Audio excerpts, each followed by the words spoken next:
What's going on YouTube? What's going on Facebook, Instagram, all platforms? Thank you guys for tuning in. This is another episode of Big Pat Sports Talk. We are with the NFL free agency frenzy. Going to be giving you updates throughout the day about the free agency. Thank you guys for tuning in. Got my co-host with me, Classified3f with Joe. May be able to get Lou in a little later today. He may be at work, so shout out to Lou if you're watching, man. We appreciate you, brother. Hopefully you're having a good day. Hit Squad, Big Blue Corner, Nimar, Sly Cooper. What's going on? Wales, what's going on, Wales? Yes, Big Blue Krew. What's going on, everybody? Man, it's been one heck of a free agency period so far. We got some breaking news on Bradberry. Looks like the Giants will be holding on to him. They will eat that $2 million in order to try to trade him, or whatever happens with Bradberry in the future. It looks like they're not ready to let him go that easy.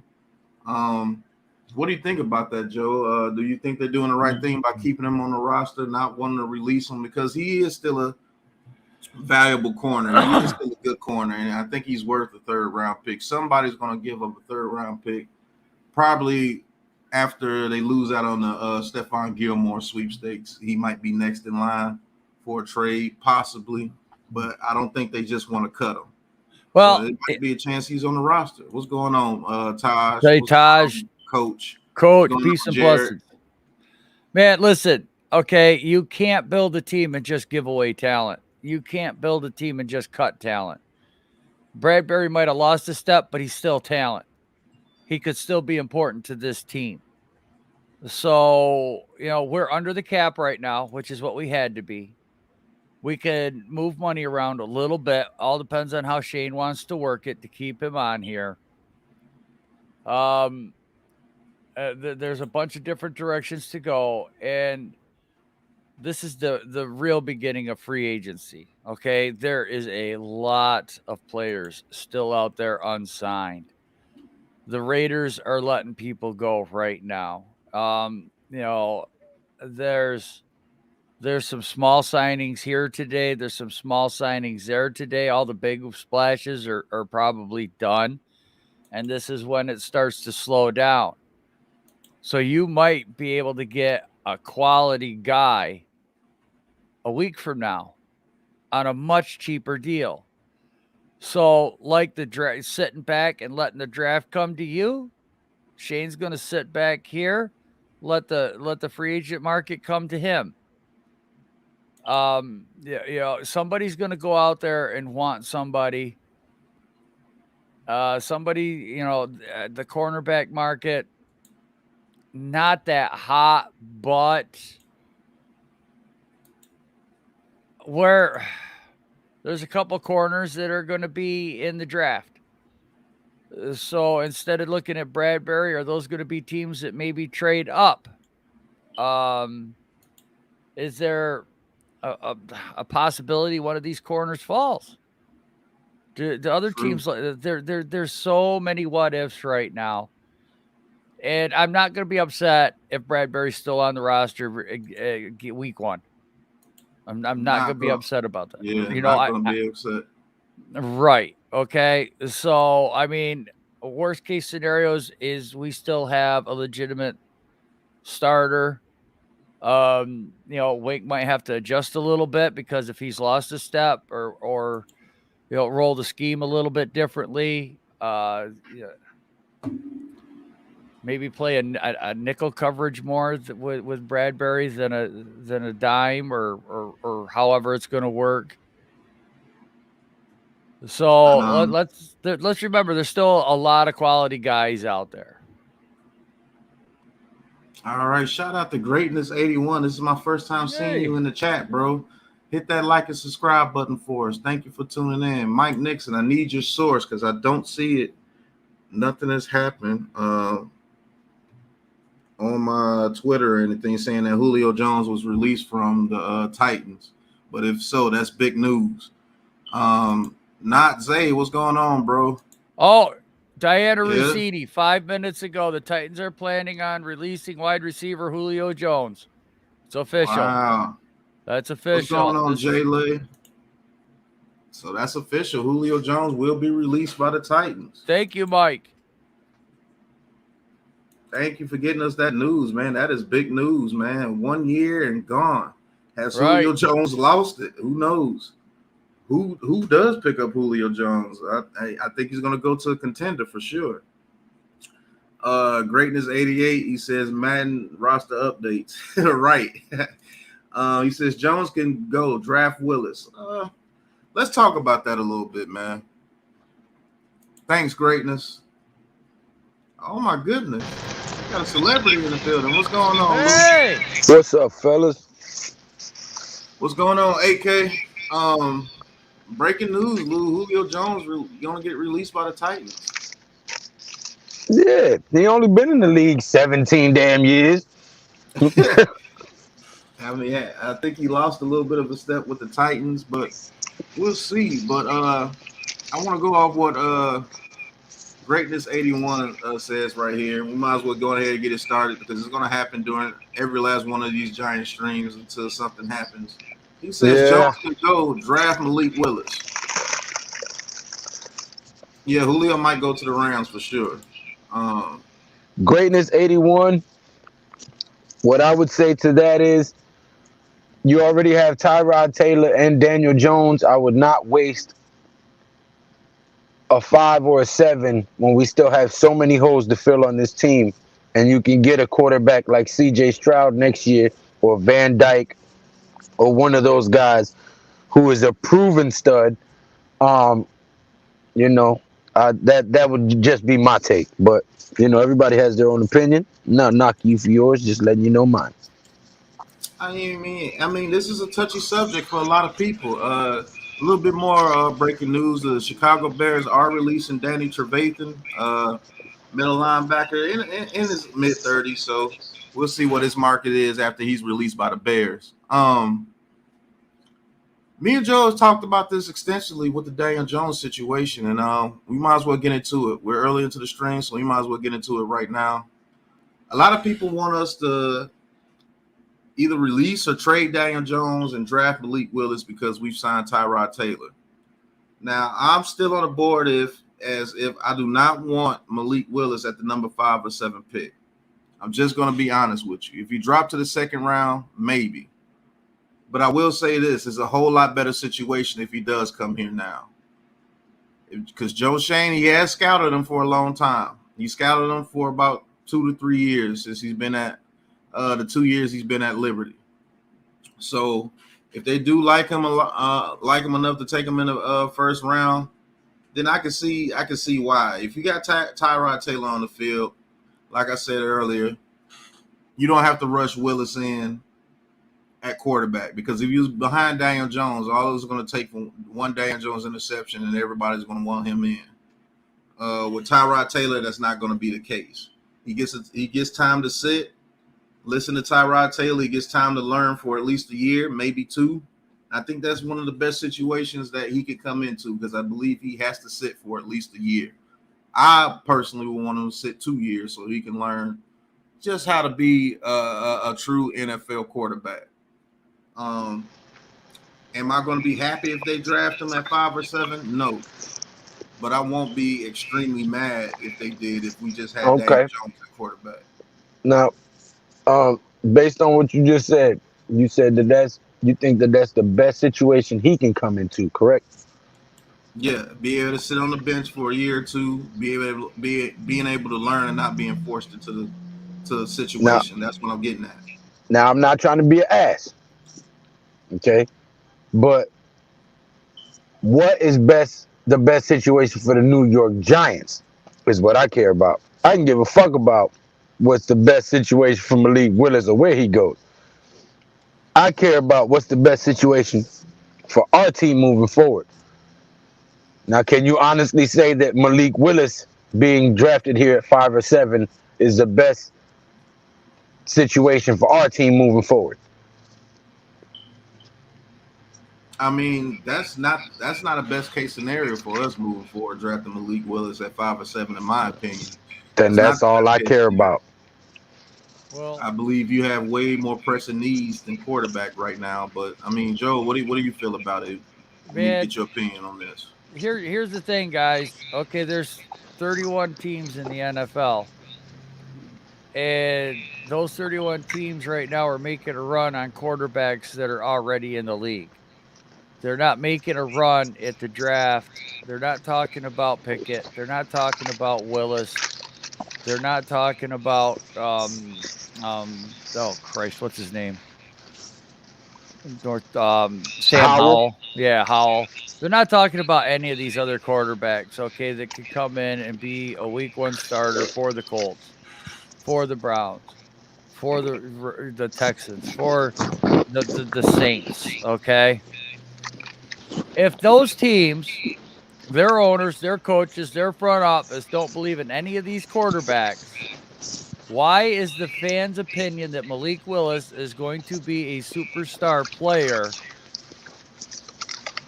more acceptable than what these NFL teams are thinking about these quarterbacks right now? What is the hype, the driving force that you want Malik Willis and you think that he's going to be a stud, but everybody else is not willing to move up in the draft and get him? The same media that hates the New York Giants and crucifies them is driving that force, which is why I don't understand why people are even getting behind it. That's why that's the gist of the question right there, Lou. Why are you guys behind Malik Willis to be the next New York Giants quarterback when these other teams that are quarterback needy are not going to go up and even think about drafting him? That's the big question. That's the big question. I don't. Right. Only way I'm taking a quarterback at 5 or 7 if he's the next guy, that he's it. Like everybody knows that this guy's it, and none of these quarterbacks have that prestige to them. None of them.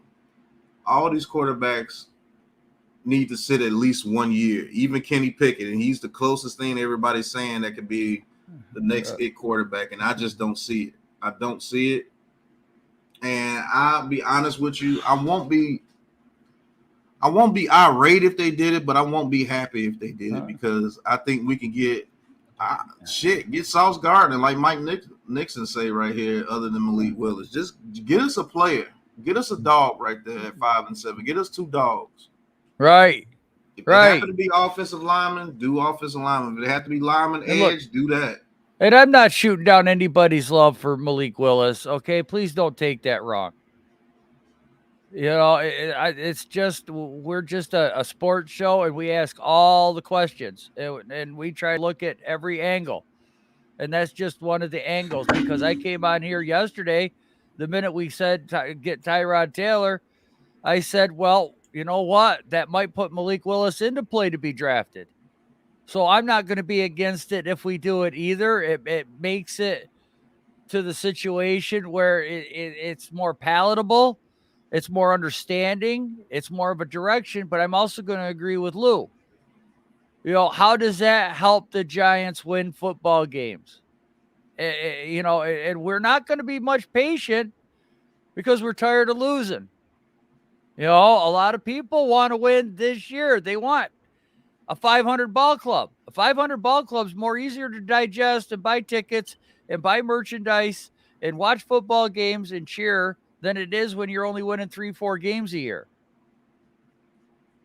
Yeah, that's true.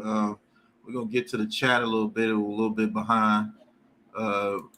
Okay. Ned says only one news I want to know. Anyone latest on Bradberry, because we better get something, even a 5th. We said that in the beginning of the stream. They're holding on to Bradberry. They're going to take that $2 million hit, and they're not going to get rid of him unless they feel comfortable about what they're getting in return, man. So you might see Bradberry in the Giants uniform this year, to be honest with you.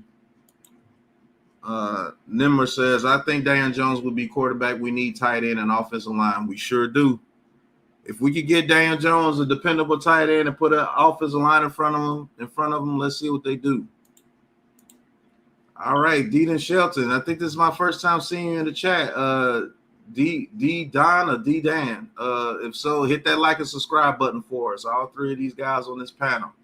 He says, do you think they believe Tyrod Taylor? Do you think they believe Tyrod Taylor would be out Jones considering all the incentives in his contract. He has to play in order to turn $11 million to $17 million. That's a good point that me and Joe brought up yesterday. His whole contract is incentive laden. So does that mean they plan on playing Tyrod Taylor? I don't know. What do you think, Joe? I told, man, like yesterday, I says, what if they grab Tyrod Taylor because they got a offer on the table for DJ, depending on what this Deshaun Watson stuff's going to do. Right. Deshaun Watson's the key. Don't negate the fact that they could have added all them incentives with plans of not playing them so they don't have to hit all them markers. That too. Yeah, that too. That's true too. But shame on him if he signed that contract knowing that. Well, did he have a lot of other offers? I mean, let's be real. If he didn't have many other offers and that was the only team giving him a shot, I mean, got to put food on the table, right? Hey, he could be back at Cleveland because breaking news on Cleveland, they're looking for a veteran at quarterback. So if they don't get Deshaun Watson, they're going to go after Jimmy Garoppolo. That's been reported. So he could have went back to the Browns. Who knows? Right. Well, then that leaves the Colts, that leaves the Saints, that leaves the Panthers, that leaves. Right. He could have had options, but hey, I just hope the best guy wins. To be honest with you. Right. I want to win a football game. Damn it. Right. Big Blue Doja, what's going on? Thank you for tuning in, bro. He says we better not draft Malik. Can't be Ole Miss. Can't be Ole Miss Willis. He said, what's up, Rodney? He says, why force a pick at the QB position? I think that would be a force if they did that, but who knows? Right. Miz, as per Ian Rappaport, there are 2 offers on the table for Bradberry. That was at 3 p.m. Okay. Are those offers good enough? Because if they were, they would have pulled the trigger by now. He says draft Willis and the O-lineman in the first. Greatness 81 is on the Willis train with a lot of Giants fans right now. A lot of people are. Jared, what's going on, buddy? He says, remember, we don't know what's going on with Daniel Jones, so they must know something that we don't know. I mean, this move doesn't mean that they found something wrong with Daniel Jones. It could just mean they wanted a veteran backup behind him. They seen what happened last year, and they're not willing to take that risk. Exactly. Could you imagine if this franchise, okay, all right, we get rid of Glennon and Fromm, we run with DJ, and then all of a sudden we bring in another Glennon or another Fromm, and we see that if DJ gets hurt or whatever happens, and then we see that nasty-ass football again for the last 5 weeks, we're going to be calling for Shane's head. There's no way this franchise can do that.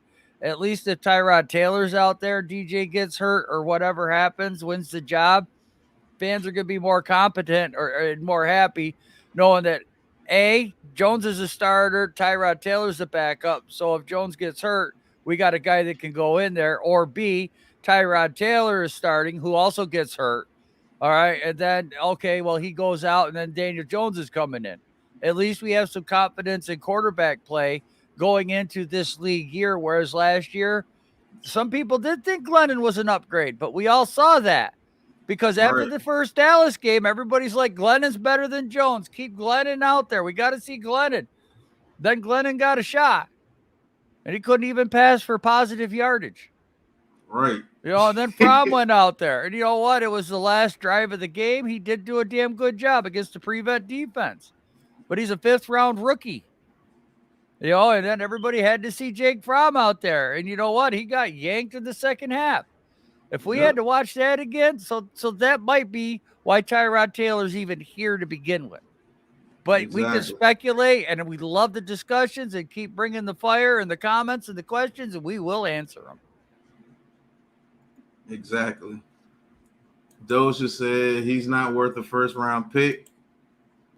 Big Blue Corner reiterates, why force a QB pick this year?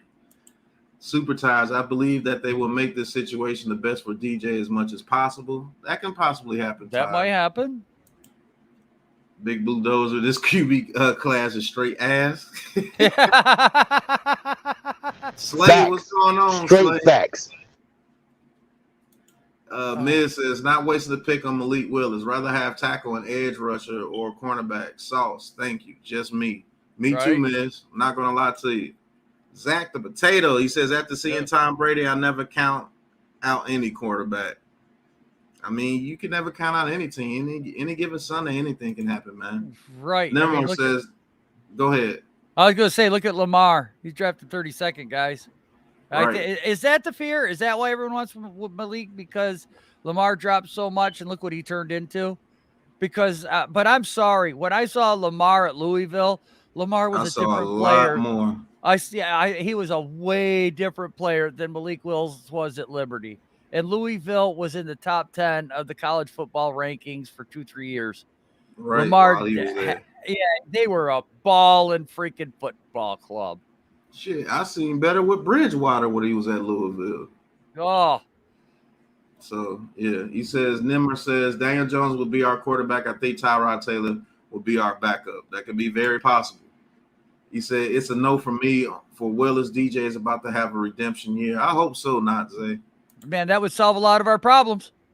Yep. Cresley, what's going on, Cresley? He says, what up? What has been your favorite signing so far? My favorite signing so far, the 3 offensive linemen. That's been my favorite signing so far, Chris. Somebody went out and did it finally, guys. Somebody went out and got some decent offensive linemen. Not wait until last minute. Greatness 81. He says, who cares about the fake news media? The Giants needed a quarterback and offensive lineman for a long time. It's time. Yeah, it's time for us to see what our quarterback can do. I'll say that, Greatness 81. It's time. The offensive line was a definite need. And let's see if the offensive line just makes this team that much better because the quarterback has time to throw. Just being honest with you. He says, Nimar says, Colts are looking at quarterback. Yes, they're looking at Jimmy G if they can't land the Deshaun Watson trade, which they can't because he denied them. So Jimmy Garoppolo could get a bag of money this year. Yeah, I'll tell you what, I feel much better with a 4-year veteran in Daniel Jones and a 7-year veteran in Tyrod Taylor than I would having a Malik Willis out there. So I don't see no point in drafting them unless you plan on sitting them and grooming them, which we just don't. We can't afford. We don't have that luxury right now. I see your point. I can definitely see that point. I see it. We don't have that luxury, to be honest with you, because we need pieces all over this team. Linebacker, tight end, offensive lineman, wide receiver, maybe even a corner, etc. Right. Running back. Right. Big Play Slay said all these QBs are either decent or need time to develop. None of them are ready. Why should anyone who needs to fill their voids of their team even look at Willis, aka y'all? Exactly. Even Slay is making sense. That's a first. Right. Jonathan Studios, what's going on, brother? Thank you for tuning in. He says, look at Malik Willis QB school footage. He looks just like Tyrod Taylor in the Texans uniform, just with a bigger arm. That can happen. Well, I still think he needs time to grow. Yes, it's not so much about his athletics. He has that. He has the arm. All right, but even Drew Brees said it took him 3 years to learn how to read a defense. So for Malik Willis right now, you're probably going to have to give him at least 2 years minimum of learning, grooming, nurturing, developing, coaching, and then. Now, a lot of people are going to feel like shit. Sorry, Joe. Oh, you're when fine. When DJ comes out this year with a decent offensive line and comes out firing on all cylinders, and by week 3 he's the #1 quarterback in the fucking league. Right. A lot of people gonna have to freaking pull their foot out their mouth. Right. I agree. They are. They are, man. Safety Marcus Williams. What? Signing with the Ravens? And let's not be stupid and kill me in the chat, because I did not say he is the best quarterback in the league. I said by week 3, when his numbers are projecting that he's the best quarterback in the league, everybody going to have to pull their foot out their mouth. So I just want to reiterate that, because I know there's going to be one guy who has Too much earwax in his ears that heard me say Daniel Jones is the best quarterback in the league. No. All right, Miz says, smells to me like 3 years ago all over again. Anyone remember this story with Haskins media forcing us? Yes. I mean, yeah. He says the Giants are going to suck at 22. Might as well make it the investments now. Nah. I don't. No. If you do greatness 81, you're doing it backwards. Why take a quarterback if we're going to suck in 2020 2022? Why take a quarterback? Why not get? I mean, damn, I would take a receiver before quarterback in the first round. Build your foundation, and if we're gonna suck, then you're in a good position to get a good quarterback next year. I was just gonna say that your top 5 pick. Right. Hit Squad, what's going on, Hit Squad? He says Willis has a lot of upside if he could be coached right. Coach right and learn. I see why some people would want him, but to me, Hit Squad's ass backstage. He said, but if you're banking on that upside, we have other issues we got to take care of. True. He says, before the jokes, I'm not related to that bum, Danny Shelton. Okay. Well, thank you for being here. Big Blue Doja says, Joe, don't apologize. It's common sense. Willis isn't worth a 5, 7, 15, or 20th pick. I mean, right. Yeah. Ty says he doesn't think they trade Daniel Jones. Hit Squad says, I mean, if we're being honest, there's a chance Taylor does play. DJ can't stay healthy. If DJ goes out of game and Taylor comes in and wins a game or two, Jones may not take the field in New York again. That is true as well. Hit Squad. Tyrod suffers from the same damn problem. Well, so DJ get hurt. DJ get hurt. Tyrod to come in for a few games, then he'll get hurt. Then DJ had to come back in. They'll be playing musical chairs with the fucking quarterback position. And then that's why you get your quarterback the very next year. Right. Plain and simple. But at least you got a valuable guy coming in every time somebody gets hurt now. You don't have a Jake Fromm or Glennon coming in. That's the part I'm excited about. Don't speak those blasphemous names anymore. Dan Big Blue. Shout out to Dan Big Blue. I think this is my first time seeing you in the chat. Hit that like and subscribe button for us. He says, can we just have Bradberry play offense and defense? Giants need a tight end, and I'm pretty sure Bradberry has more catches than Ingram. That could be true. He says, Colts are going to get quarterback during the draft for Seahawks. I don't think we will get Malik Willis. I think Daniel Jones is our future quarterback for this year. Now, after this year, it's totally up in the air. And like I said, if he doesn't ball out, I think he's gone. Jared says, but look at the 2-year contract. Yeah, it's only $5.5 million a year. Zach the Potato, he says, we don't know if Daniel Jones still wants to be tons of Giants. I'm trying to figure out what you were trying to say. We don't know if Daniel Jones still wants to be on the Giants, I guess. No, he wants to be on the Giants, believe me. Yeah. Big Play said, he said the Falcons need to trade Matt Ryan to the Colts as not only a rental, but a QB who has veteran leadership and is still solid. And they have everything he needs, good coach, defense, and offense. Yeah, I could definitely see Matt Ryan balling out there with the Colts for sure.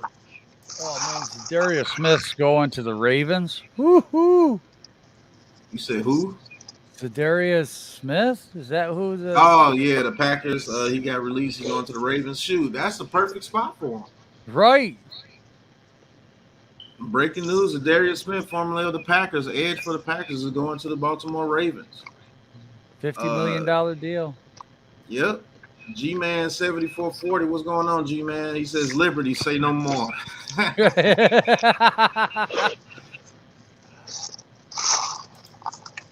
He said, I just think brought him in just to be a better backup than Fromm and Glennon. That is true. That's one of the reasons why, but I still think they brought him in to compete. Tyrod just ensures that if Jones is a bust, we have a stopgap QB before the 2023 draft. True. That might be. So Jared says, so you're telling me that they are playing a backup 11 million with the possibility of making 17 million? Yes, I mean that's what the backups are going for. If you want a decent backup, yeah, that's average price. That's all that is. Nimar says, Yeah, I am just watching. 17 mil. The fuck? He says, I am watching Russell Wilson weird press conference. When DJ went out, we couldn't cross the damn 50. That is true, Taj. A lot of people Tell don't him bring again. that up. Tell him again, Taj. A lot of people don't bring that up, man. When that man went down and we brought them other quarterbacks in, this offense went from bad to absolutely unwatchable. So that tells you DJ has some value. He has talent. Shout out to Rosario Guzzo. Thank you for tuning in, bro. Hit that like and subscribe button for us. He said just got in. Any news on Bradberry that he will still be on the Giants until they find a good trade partner. If he happens to be on the roster week 1, then so be it. Shane is not backing down on his stance on Bradberry, and I don't believe they want to release him outright and not get anything for him in return, which is a stance I agree with. Yeah, they spent a lot of money to get him. That's right. Keep him. Right. Zach the Potato says, I will never say a QB class is ass because of Tom Brady.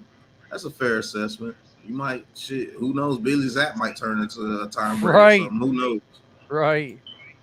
He says, Nimar says, wait, Jimmy G might go to the Browns or Colts. Yes, those are the 2 teams that are in on him.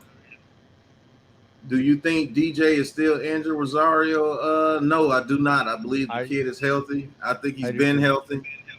I think he was just held out last season just for precaution, and they didn't have anything to play for. So I think Rosario Guzzo, thank you for being here, man. Please subscribe to Big Pat Sports Talk, Classified 3F with Joe right next to him up there, and myself, G Nation Inside Sports, the lonely guy here at the bottom of the screen here. All right. Neymar says, draft Evan Neal and Jeremy Ruckert and Zion Johnson. Yeah. I don't think that's possible to get Neal and Zion Johnson unless you go 5-7. I don't think that's possible unless somebody trades up, and I don't know what the hell they would trade up for. I would prefer Kwanu and Zion Johnson, but yeah, we'd be lit. I'd be doing backflips on live if we get them. What? Lou would be doing a 24-hour stream. You kidding me? No, I said no such thing. I said no such thing, sir. You wouldn't be that excited? No, I'm not sitting down in a chair for 24 hours. Hell no. Man, what? My back would be tore up. Zach the Potato says, what if Daniel Jones said he didn't want to be on the Giants anymore and then they get rid of his ass? I mean, that's right.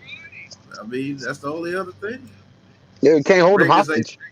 Right. Greatness 81 says, oh God, the fear. The same was said about Josh Allen. He was drafted and the franchise put the pieces around him to become successful. Scared money don't make no money. But Bills fans were calling him absolute doo-doo in the first 2 years.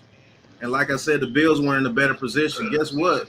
What we're predicting that the Giants would do is what they did with Josh Allen. Guess who was there? Tyrod Taylor. He played a year as the bridge quarterback. They brought in Josh Allen. It took them 2 years to get the pieces around him, and he blossomed. And I think the quarterbacks next year are way better than the quarterbacks this year. I would definitely do that approach with Van Dyke from Miami or the kid from Alabama or Stroud from Ohio State. There's some other quarterbacks coming out next year that could up the ante as well. So right. I think they're taking the same approach as they did with Josh Allen, to be honest with you, Greatness. King Tone. What's going on, King Tone? Dang. Thank you for tuning in, bro. Tone in the building. What's good, Papa? Daniel Jones offensive line that was good in college and still didn't do anything. Daniel Jones' offensive line at Duke was not good. Name anybody on that team besides Daniel Jones that played at Duke that year, Zach the Potato. Like, this is documented. That team was absolutely. And who was he throwing the ball to over there? That's what I said. Name anybody on that team. Don't just spew out things to bash the man. That man won 2 bowl games at Duke, and you cannot name one receiver he was throwing it to without looking it up. Name him anybody on those teams. Not that just made it to the name NFL. anybody on those, yeah, name anybody on those teams that made it to the NFL. There was one lineman. I will give you that clue. He said that's a big play. Slay said that's another thing I've noticed in college. One, you see a flashy move by one QB through the draft, they crush on them. Ever since teams passed on Mahomes and Lamar, shoot, Russ, everyone wants flash. That's true.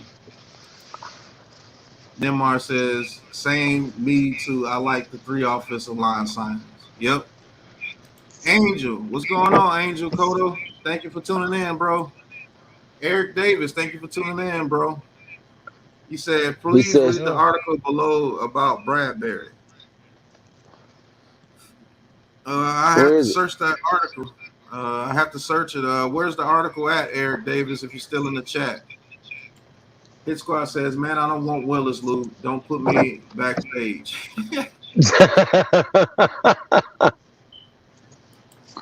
Shout out to D. Shelton. He says Jones is about to shock the NFL this year. It's his time. It has to be his time, Shelton, because if he doesn't, it's a wrap. D. Dan Shelton, thank you for being here. Right. Only thing with Taylor is some of his injuries be mad weird. Dude got injured by his own doctor. Yeah, he got his lung punctured by his own doctor, and he had to miss the season.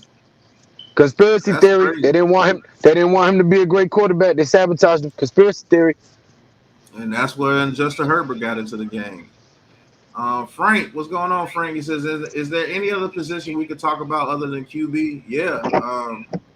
Edge rusher, tight ends. We need a defensive tackle, to be honest with you. We need linebackers. Shit, we may need a number 1 receiver. You know we could talk about the offensive line, so there's plenty of other positions we could talk about besides the QB. Right. Kemakwanu. Say that in the mirror 3 times. See if he shows up on our team. All right. Eric Davis says they're going to hold on to Bradberry if nobody wants to trade for him, even if it means they pay him the $2 million, because whoever does trade for him has to pick that $2 million up anyway. True. Not now. It's already paid. No, it's already paid. The Giants already paid it. 4 o'clock, it's paid by the Giants. Yep. Daniel Jones feels like Colt McCoy. Teams trying to make him a starting quarterback, but I'll let suspect he's a backup QB. Well, he's way better than Colt McCoy, bro. Giants are going to be patient. They aren't cutting them. No, they're not going to cut them. Who just said that? Can you backtrack to that statement you just read about Colt McCoy? Zach the Potato. Okay, so let me ask you, what is your opinion of Dak Prescott? Who's been in the league, I think, twice as long as DJ now. He has won 1 playoff game, I believe. With a built team around him, with the built offensive line, with the running game, with all the pieces around him. Yeah. With a tight end. Yeah. That is your backup quarterback, sir. Dak Prescott is the glorified backup quarterback in the NFC East. Please do some research before you make statements like that, Zach the Potato. Greatness says, sniff, sniff. I smell a lot of fear. Buffalo didn't have this fear when they drafted Josh Allen. They weren't good his first year, and the rest was history. That's because they put pieces around him and everything, but it doesn't mean that Malik Willis has to be the quarterback. I'm telling you, that guy has a huge learning curve. Josh Allen had a huge learning curve too, but he was in a way better position. And this was already planned. And if they do draft Malik Willis, I believe that they can do that plan with him. But everybody's just wanting that. Man, that's the thing that bothers me. Everybody wants that flash. Everybody wants that guy that can throw off his back foot 50 yards against teams that are not balling. What did the man do against teams that stop that? What did the man do against teams that have edge rushers that's running 4-5s that can catch him? What did Not he do a against damn those thing. teams?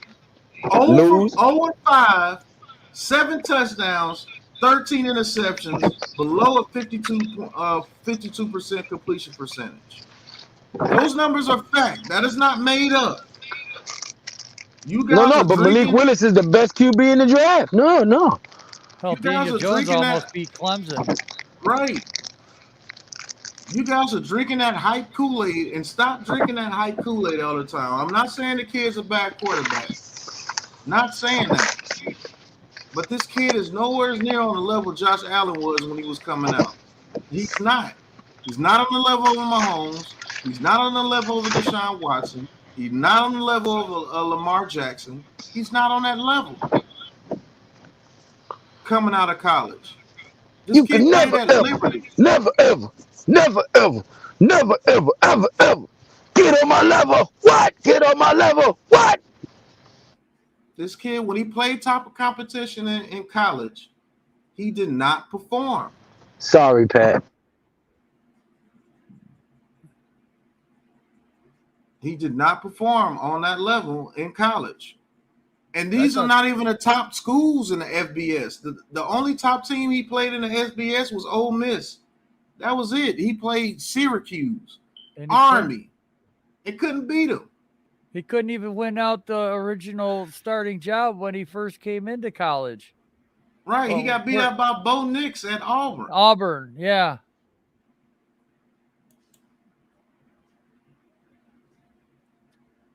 Bo Nix, ladies and gentlemen. Bo Nix. I digress.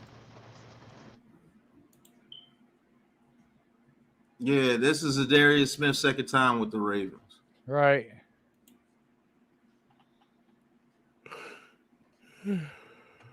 Started with the Ravens. Yep.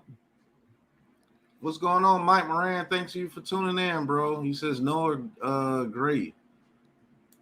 He said this just in, Jazz eat Jake Fromm for $80 million per to back up blind. They got the money. Oh, Shelton says, I listen to you guys all the time. Great content always. My first live chat. Well, thank you for coming into the chat for the very first time, bro. Yes. Shout out to White Lotus. He says we need a punter too. White Lotus, this is the first time I heard it. You hit that like and subscribe button for us. And we White Lotus with the old kung fu flick. With the old with the Kill Bill teacher right there. Okay.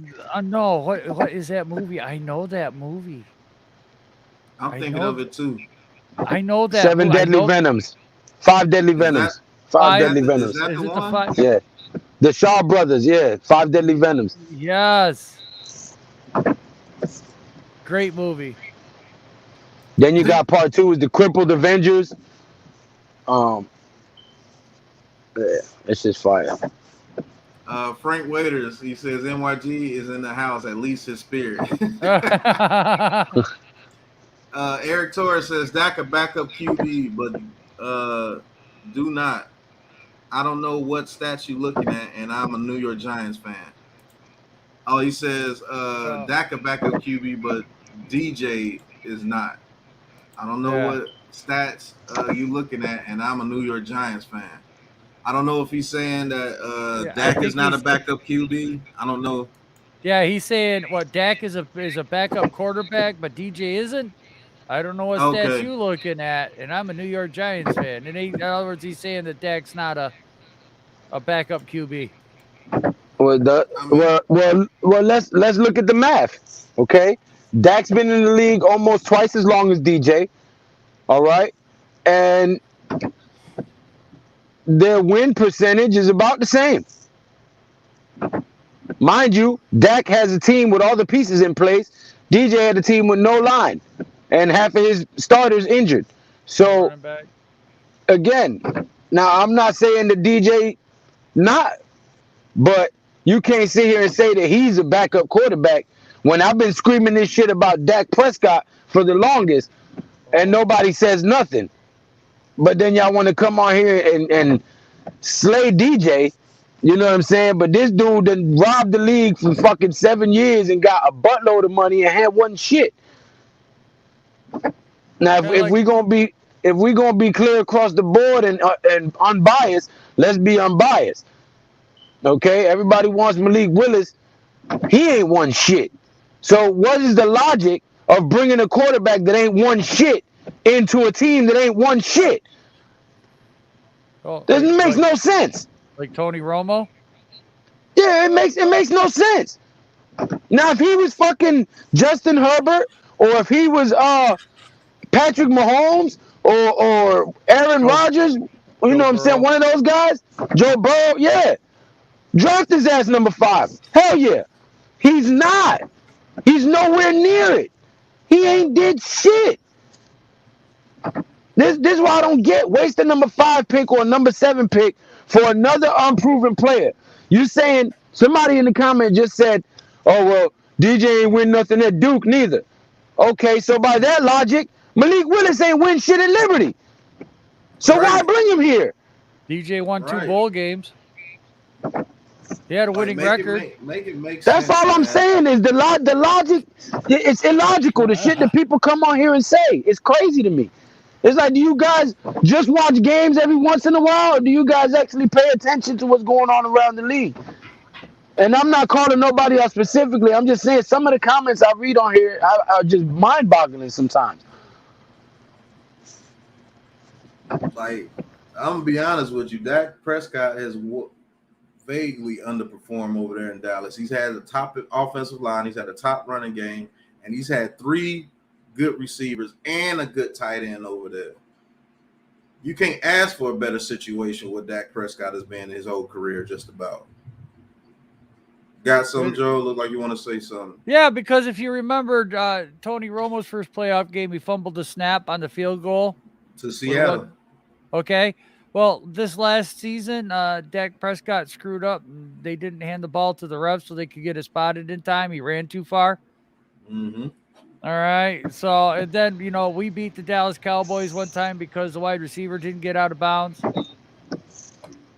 Right. You know, and then if you look at the videos from the Dallas Cowboys franchise fans. I know they're hard to stomach, but after that loss in San Francisco, a lot of them are like just sick and tired of being the contenders in the division, but when it comes playoff time, they can't win a game. They can't win a big moment. They can't go out there and you know, God, they had home field advantage in a playoff game in Jerry World with the windows open and still couldn't win a football game. Now, I will say this. If I was Dave Gettleman, would I have drafted DJ 6th overall? No, I would not. Okay? But that's who we drafted. So what I'm saying is, with the number 5 pick, do not go make the same mistake. If this quarterback is not the type of quarterback that when the game is on the line, he can carry the team and win it by himself against another great team, then he's not the guy you waste the number 5 overall pick on. Right. Eli Manning was a 4th overall pick. Eli Manning was number 1. Mm-hmm. Well, because we traded with San Diego, but he was 4th overall. No, he was number 1. No, he was number 1. Yeah, we traded for the number 1 pick, and then we traded Phillip Rivers to him. Right, we traded. We had the number 4 pick, so we got him. So statistically, he goes as the 4th pick overall because of the trade, even though he was number 1. He goes number 1. He's number 1 because we traded first. Right, we picked first. We would have been the number 1 pick. We would have had it. Okay, Yes, well, even still, with the all right, but with the number 4 pick, the New York Giants ended up getting Eli Manning, right? No. At number 4, at number 4, that man got us 2 rings. So I don't want to use a number 5 for a guy that has to sit on the bench and be developed and this and that. If I'm gonna use a number 5 for a quarterback, I want a motherfucker that's ready, like Herbert, like Joe Burrow, like, you know what I'm saying? I want a guy that's ready, that we know can elevate under pressure, not crumble. Malik Willis crumbles under pressure. Exactly. And Eric Davis makes a comment here. He says he played at Division III Liberty College, but we must admit that he did not have a lot of talent around him. He cannot win all by himself, guys. So when we tell you that Daniel Jones doesn't have a lot of shit around him, everybody says that's an excuse. You see what I'm saying? It's like you use the same shit that we say to make a point about what you guys say, but if we say it, it's an excuse. That's the thing that confuses me. This is right here is what confuses me right here. He played at a Division III college at Liberty, Liberty, but we must admit that he did not have a lot of talent around him. He cannot win all by himself. Now, we on the other hand say, look, Daniel Jones hasn't had an offensive line. Saquon Barkley's been hurt. Galladay, Tony, Shepard, Ross, Ingram, Rudolph. Everybody got hurt last year. Thomas, Gates, Lemieux. The list goes on. And if we say that, it's an excuse. So what is it? Now that got underneath my skin a little bit, not going at you, Eric Davis, at all. But that's a little irritating because if I say that about Daniel Jones, it's an excuse. It's an excuse. It's an excuse. That's an excuse. But you want Malik Willis, so you would say that he didn't have talent around him at Liberty, and that was the reason why he couldn't beat one of those FBS teams, and that's not supposed to be an excuse. Make that make sense to me. I'm asking the panel, why is it that if we say something, it's an excuse, but people could come on and say the same thing about another player, and that's the gospel? And Eric, we are in no way, shape, or form coming at you, my guy. This is basically more directed towards NYG22, but he's not here right now. And you just made a statement that he would have made. Well, there's others too, but you know, we're not calling anybody out. We're not like he's the one that goes hard. He's the one that goes hard for Malik. But you know, look. And no shade, NYG22. You know we fucks with you, but I am gonna call it out when I see it. It's, you know, we say here and try to give you guys a show and throw point after point after point. And I love the debates, but you know, even some people in the chat, I see it. You know, it's like, can we talk about another position? It was just in the chat not that long ago. And this debate does get old and it does get tiring. However, as a New York Giants fan, it is the hottest topic. And, you know, we're going to have to talk about this until after draft night. And then after draft night, we're going to be going into it more again after the season. Well, why didn't we draft this guy? Why didn't we draft that guy? Why did we pass up on this guy who's a superstar? There ain't no way in hell to tell right now who's a superstar and who isn't a superstar because ain't none of these kids play one snap in the NFL. And the only thing potential does is potential gets a head coach fired. Because if he doesn't live up to that potential, that means he doesn't play. That doesn't mean he produces, and that means the head coach failed. And that goes for everybody coming out in the draft right now. Because everyone said that Josh Allen, the pass rusher, was the greatest thing since sliced bread. And realistically, what has he done? What has Josh Allen, the pass rusher that we passed up, DJ, really done? Would he be a game changer? You know, would you rather have Parsons last year, or would you rather have Josh Allen and then maybe a quarterback last year? I think a lot of fans would rather have Micah Parsons right now. You know, but now here's the thing. Because we didn't take Micah Parsons last year, we're talking about two offensive linemen. So you're damned if you do, you're damned if you don't. And then, you know, just point after point after point we come with. And we're not trying to make excuses. You know, we're looking up research. We sit here for 2, 3 hours, 4 hours, 5 hours a day just doing research on facts and numbers and stats. And then you'll get the fan that if you throw PFF numbers at that guy, he'll be like, oh, PFF sucks. I don't listen to him.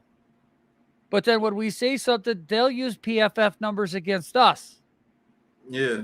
And that's the crazy stuff. This is the frustrating part of it. And look, we love, you guys bring so many valid points. And you guys in the chat are what makes this stream. You really are. Because you guys determine the flow, the direction of what we do, whether we goof off, whether we get goofy, or whether we're having a serious debate, you know, to where the point that sometimes it looks like it's heated, but it isn't. So that's why I'm always saying, look at things with a wide view. Do not get tunnel vision. Do not focus on one thing. because it's all about the big picture. And I'm going to say it again. The Giants right now are in a very delicate place because we all know it. This is the future.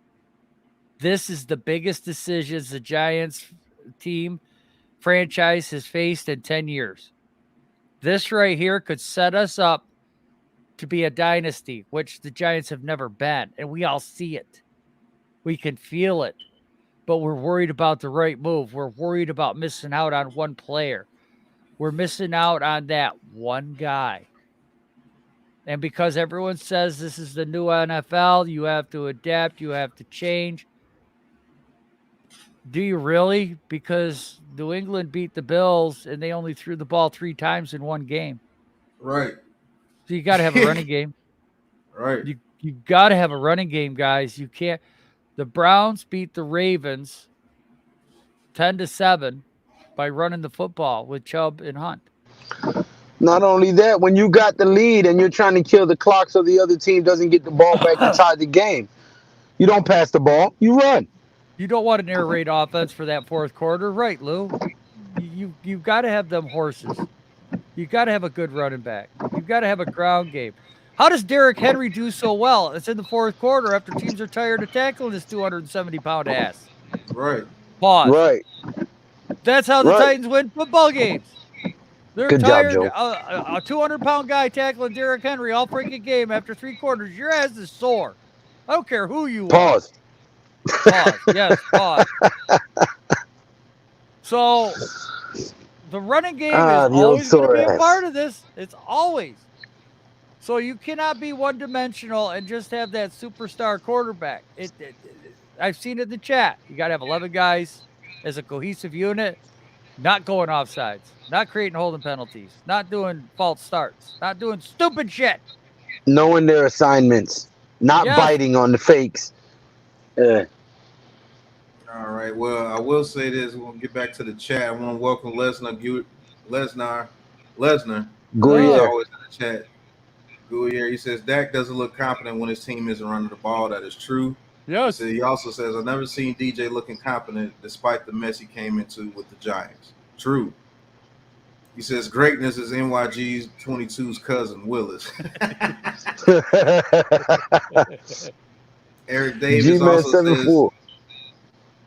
Eric Davis also says DJ can't win games by himself either, and that's all we've been saying. Eric Davis. That was my point, Eric Davis. That was my whole point. Sorry, go ahead, Pat. I hope you didn't take what I was saying earlier like that was going against you. No, that was just in general. Right. Shout out to the heavyweight champion of the world. When he speaks, we listen. He says, "Woo! The BS stops now. DJ is our QB. Will lead the G-Men to the Super Bowl by 2023 or 24. Better coaching, O-line, and play calling. Like it or not, learn to love it, by the way. I do real well with the ladies. Woo! Tell them, Luke. Woo! I love heavyweight champ, man. Eric Torres says, no, I don't want Malik. No way. I want O-line and defense in the first. Me too. Yep. Hell yeah, Eric. Tell him again. I wouldn't be mad if we get a receiver, though, between one of those Ohio State boys. I won't be mad if they do that either. I won't either because I'll put my neck on the line for that. I wouldn't be mad at that neither, Pat, and simply because Riggs is injury prone. So far, Kadarius Toney hasn't played a whole season, and Kenny Golladay hasn't earned his contract. So I wouldn't be mad at getting a stud receiver in the first round. I really wouldn't. Yep. But we got to make sure that we make up for missing on one of them great defensive linemen or offensive linemen by getting a receiver. We have to make sure we do better in the next rounds to make up for it. Right. Most definitely. You got to. DNYG, he says it's because online Big Blue has filled their heads with a bunch of nonsense in regards to Willis. Now, on that, yes, this dude has been on the Malik Willis train since the beginning of the season, trying to call him Willie Beeman and all this stuff. And I think he's programmed a lot of people. I'm gonna be honest with you. Comparing him to Willie Beeman, and this is what we need. We need the superstar or the exciting quarterback. Look, you can be exciting all day and still only get 4 wins. Does that make it better? Hell no, not in my book. A la Baker Mayfield. Right. Willis, Cletus Willie T-Mac. Beamers. He said, what's going on, guys? Hope all is well. Hope you're well as well. Shout out to 50 in the chat. We got the 50. Like, subscribe, Yes, ring that sir. bell. Exactly. Please hit that subscription button for G Nation Inside Sports Classified 3F with Joe and Big Pat Sports Talk. We are the Big Blue Krew, and this is what we do. We bring you all the sports news, roster moves, injury reports, updates, who's been fired, who's been hired, who's been traded in regards to all sports, boxing, UFC, football, basketball, USFL, semi-pro basketball. Subscribe, man. We work together a lot. And you don't want to miss out on anything we're doing because we alternate on each other's channels. So make sure you hit that subscribe button for all three of us. And back to you, Pat. All right. Zach the Potato says Jason Garrett was his coach. So how can he do good with a shitty ass coach? That's true. That's true. I believe his last coaching staff wasn't together and it hurt a whole bunch of people. Great point, Zach. Miz, he says, I'm not saying Dak is a bad QB because he's not, but very overpaid in my eyes. Yes, he is. He's very overpaid. Big Blue Doja says, amen, Lou. All right, heavyweight champion of the world. He says, woo! Also, someone explained to me how Green Bay gave a playoff choker $200 million and y'all bitching about DJ. Woo! I mean, look. All right, do you guys want to be the team? Do you guys want to be the team that make the playoffs every year and have a home NFC championship game damn near every year and lose every freaking year? I don't. I've never wanted to be that fan. I'm very cool with making the playoffs maybe two times in 4 years and getting a Super Bowl or two. I'm very comfortable with that because you know what? We get to say we got rings. I don't want to be a bragger about making a play. Oh, we make the playoffs every year. Oh, we have a good regular season every year. But you never have any trophies to show for it. Look at Green Bay. Okay, Brett Favre, Aaron Rodgers. Eli has the same amount of rings as those guys do in their playing careers right now. Right. And it's been I'll take Eli any day. Sorry, Pat. Oh, no, you're good. I'll take Eli's years over Rodgers and Favre's years any day. Right. Zach Potato says, you guys should be more mad he didn't take Patrick Mahomes at number 6. That was Mara. So you got to blame Mara for that. You did not let McAdoo get Mahomes. But who knows if Mahomes would be Mahomes if he was here with the Giants. Oh, my God, I know. That's a very major if. Would he have sat a year? Not with McAdoo. You would have been right out there. Big Play says, as at Zach the Potato, your logic makes no sense. He just had 36 TDs and he lost to the Niners in the first round with Mike McCarthy. That's what he's talking about, Slay. They should be mad that that they paid Aaron Rodgers $200 million. They should be mad. Eric Johnson says, he said what? I would have been pissed if we had to pay our quarterback that kind of money. Eric Johnson says they need to stop watching and listening to ESPN NFL Draft. Yeah. Nimar says, guys, understand Danny Dimes ball out this year. He didn't have an offensive line last year. Plus, I don't like Malik Willis. I mean, that is true. Lou must have had to do something. Right. Eric Johnson says, wait for 2023 for a QB. I agree. That is true. Yep. There, he's back. Fellas. He says, give the same love to DJ. Let him grow. Well, I was cruising down the road trying to loosen my load. I got heavyweight champions in the chat for real. Today. He says, woo, the BS stops now. Oh, wait a minute. I think I went backwards. Yeah, you're going up. You gotta go. I gotta go. All right, Alex. Shout out to Big Blue in the Bronx in the chat. Alex. Shout out to Alex. What up, Alex? What's good, my guy? Yeah, I dropped our links. Okay. Frank Waiter says hit that sub button now. G-Man, he Please. says, Georgia's pro day, Trayvon Walker worked linebacker drills. Dude's a beast. Yes, he is. Yes, he is. And if he's working linebacker drills, that pushes his stock up even more. So, AG man, Man 7440. Hit that subscribe button for all three of us, brother. We would greatly appreciate it. I believe I've seen him here before. I think he changed his logo. I think so too. I've never seen him in my chat. All right. Big Play Slay says PFF has said Dak had 36 passing touchdowns this year, but what game footage said was Dak Prescott lost in the first round of the playoffs, which is true. And everybody that was hyping on that Dallas Cowboys train, oh, they're so dangerous. They're beating up on teams. They're so dangerous. They're scoring 30 points a game at home. And I told you guys, wait till the playoffs. Right. It's different. In the playoffs is win or go home. All those teams are different in the playoffs. You're getting everybody's best shot. Normally, do you ever see a team play just absolutely trash in the playoffs? Yep. You got to think about it. Tampa Bay last year, the year before last, when they won the Super Bowl, one of their hardest games of the playoffs was against the Washington football team. Taylor Heineke played out his mind in that game. He was running all over the field. I'm telling you, you get everybody's best shot in the playoffs. It's just fact. Zach the Potato says, remember the 49ers almost beat the Rams. They should have beat the Rams, Zach the Potato. Right. DNYG says, yeah, at this point, the third-rated QB in 2023 class probably has a better chance to make it over guys like Willis and Pickett. He does. He does. Van Dyke or Stroud or the kid from Alabama, all of them are better prospects than what these guys coming out are. And I'm not afraid to say it. They just are. It's just fact. Oh, Diana Rossini just tweeted that Jarvis Landry will visit the Atlanta Falcons. Okay, I can see him going there. But I'm reading an article here on my phone, and I'm gonna go take a break. Your internet's going out, Pat. Can you hear me?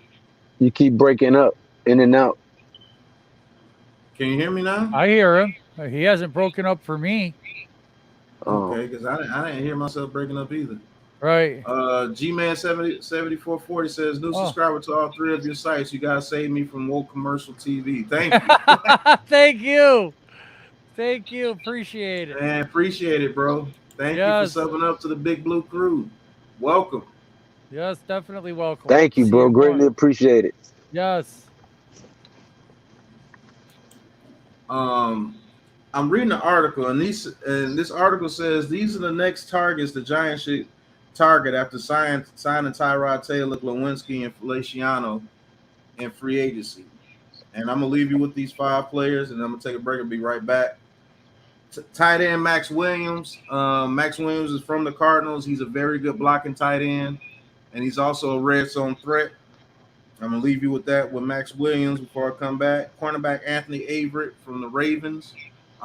If we do decide to move on from Bradberry, they say he can come in and fill that spot. He's very familiar with Wink's system, and I will say this: he's a player. He's a player. He can play. Edge Jihad Ward from the Jaguars, versatile edge from the Jaguars. I do know him as well. He can definitely play a role in this Wink system as well. He could come off the edge, or he could play the middle linebacker position for us. I guess it's me because I'm driving home. Yep. Marlon Mack from the Colts. We cut Devontae Booker. We currently only have Williams and Barkley on the roster right now. Marlon Mack, it just depends on his price range. I cannot pay $4 to $5 million for a backup running back. I cannot do that. Guard Bogder from the Bills. Another guard. They want us to sign another offensive lineman. What do you guys think about that? And that's it. Offensive guard, running back Marlon Mack, Jihad Ward from the Jaguars. I have to give you a little bit of detail on him when I come back. Anthony Averett, the cornerback, if we decide to get rid of Bradberry. And tight end Max Williams, who's an absolute beast at blocking. He's a beast at blocking. He's not a great receiving tight end, but he's a beast at blocking.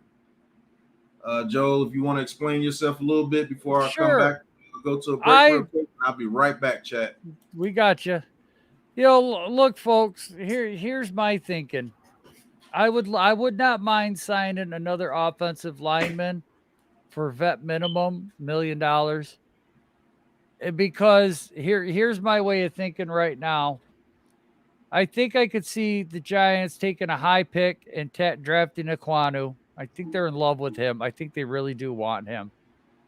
I'm not going to be mad if it's Cross either. And I'm not going to be mad if it's Neal. So one of those three will be there at 5. We're going to have our choice. But you know, I'm looking at shade, and I'm looking at the depth of this interior lineman class in this draft, and a lot of people have said it's very, very deep. So I could see the Giants getting a couple of undrafted free agents in linemen too. So if we signed 4 offensive linemen, because we don't know if Gates is coming back, we don't know how Pert's going to handle it, and we don't know how Lemieux's going to handle it, because they're all coming off of injury. So looking at this scenario, get 4 in free agency, goes with Thomas, who's our only guaranteed starter on the team right now. Use a couple of draft picks, like the first rounder, maybe a 4th, maybe a 5th for an interior. The tight end is, you know what? If we can get him for $2 million, I wouldn't be mad at the tight end either. But I don't know. There's something telling me that Shane's got his eyes on some of these guys that are undrafted free agents. And a running back, we all know, is the easiest position to do in the NFL. You grab the ball, you run, or you pass block, or you do an outlet. It's not like playing corner, not like playing safety. It's not like playing quarterback. You know, there's intricacies to it, but it's a little easier to jump from college to NFL as a running back than it is any other position. Pardon me, I'm sorry. So, look, I expect Shade and company to hit the undrafted free agent market after the draft. I think you're going to see some surprises, because let's not forget that, you know, Brett Hagee, everybody liked that kid out of Florida. Florida. The center, you know, everyone had high expectations for him, but we never saw him. And you're right, Kevin. Gates was a free agent. Well, he was an undrafted free agent. Yes. So when you're hearing of a GM that wants to find talent, create talent, and then we've got a regime now that's known for late round hits on linemen, that's known. I mean, look at the guy we got from the Eagles, who's our assistant GM, took a rugby player, made him a number 1 lineman for the Eagles. You know, that's the kind of staff that we have now. So when they're looking at these guys in free agency, I think they got the best guys available for the prices that they were looking for, with a huge upside that the offensive lineman can coach up. It's going to be a different coaching. It's a different blocking scheme. You're actually going to see a competent offense out there with routes. And when you can run the football, we all know that makes it easier for the blocking. You know, an offensive lineman, when you're not sending 5 and 6 guys at a time because they know your routes, you know, they know your play before you're even running it or break the huddle. You know, there's a lot of different things that can change. So I know Lou is the one that's pounding the table right now for an offensive lineman with the 5th and the 7th. And I'm not going to be upset at that if we were to do that in just, you know, one shot O-line.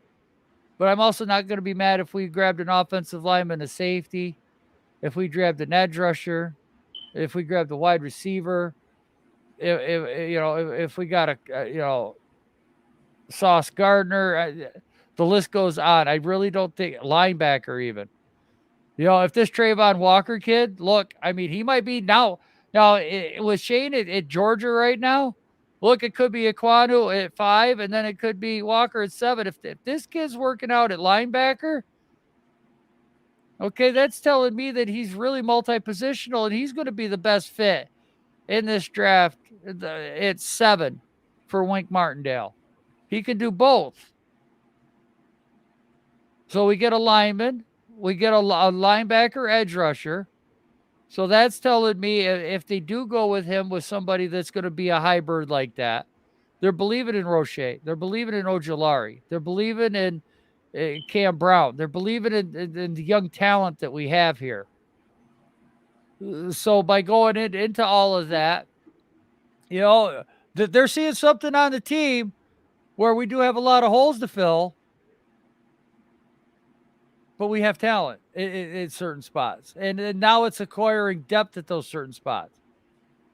So I'm looking at once we get past round 2, it's going to be best player available. And we'll probably draft a tight end. Dalvin Cook is going to be on the market. It's been rumors right now that Shane and Mara's kid's already shot his mouth off that he loves Dalvin Cook. So, and we all know what happened when Jerry Reese would announce people that he liked. Teams would jump up and grab them ahead of us. Khalil Mack, yada, yada. So I could see a running back, a tight end later rounds, offensive lineman later rounds. Who's to say another corner's not going to be there? We all questioned the draft last year when we traded up and got a corner. Why did we get another corner? Oh my goodness! But the kid played out, man. He was worth that trade up. He was worth getting that. You know.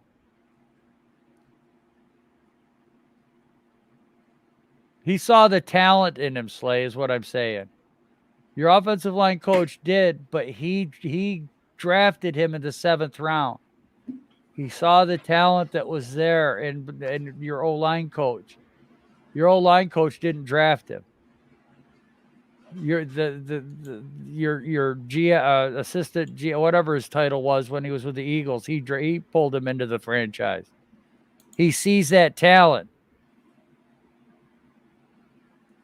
That's what I'm getting at. You know, we got a guy now that sees that talent. So look for undrafted free agent linemen coming in. We're going to need people on the practice squad. We've got to fill 90 positions for camp. And we ain't got no money. Welcome back, guys. Just in time. I ran out of breath. We want to welcome Kevin Sullivan into the chat. What's going on, Kev? Good to see you in the chat. Hope all is well. Shout out to Robert Marziacho. Is Bradberry gone or what? No, he is not gone. He's still on the official roster of the New York Giants. We haven't found a trade partner, or they haven't found a trade that they approve of. And so he will be on the roster until a trade comes in and it blows them away, I guess. If he's on the roster this season, I won't be mad. We have a solid number 2 corner. We have a solid corner on this team for Wink system. And I think he would do just well. Brandon, what's going on, bro? Good to see you in the chat. Okay, Big Play says Max Williams just signed a 1-year deal with the Cardinals. Okay, so he's off the board.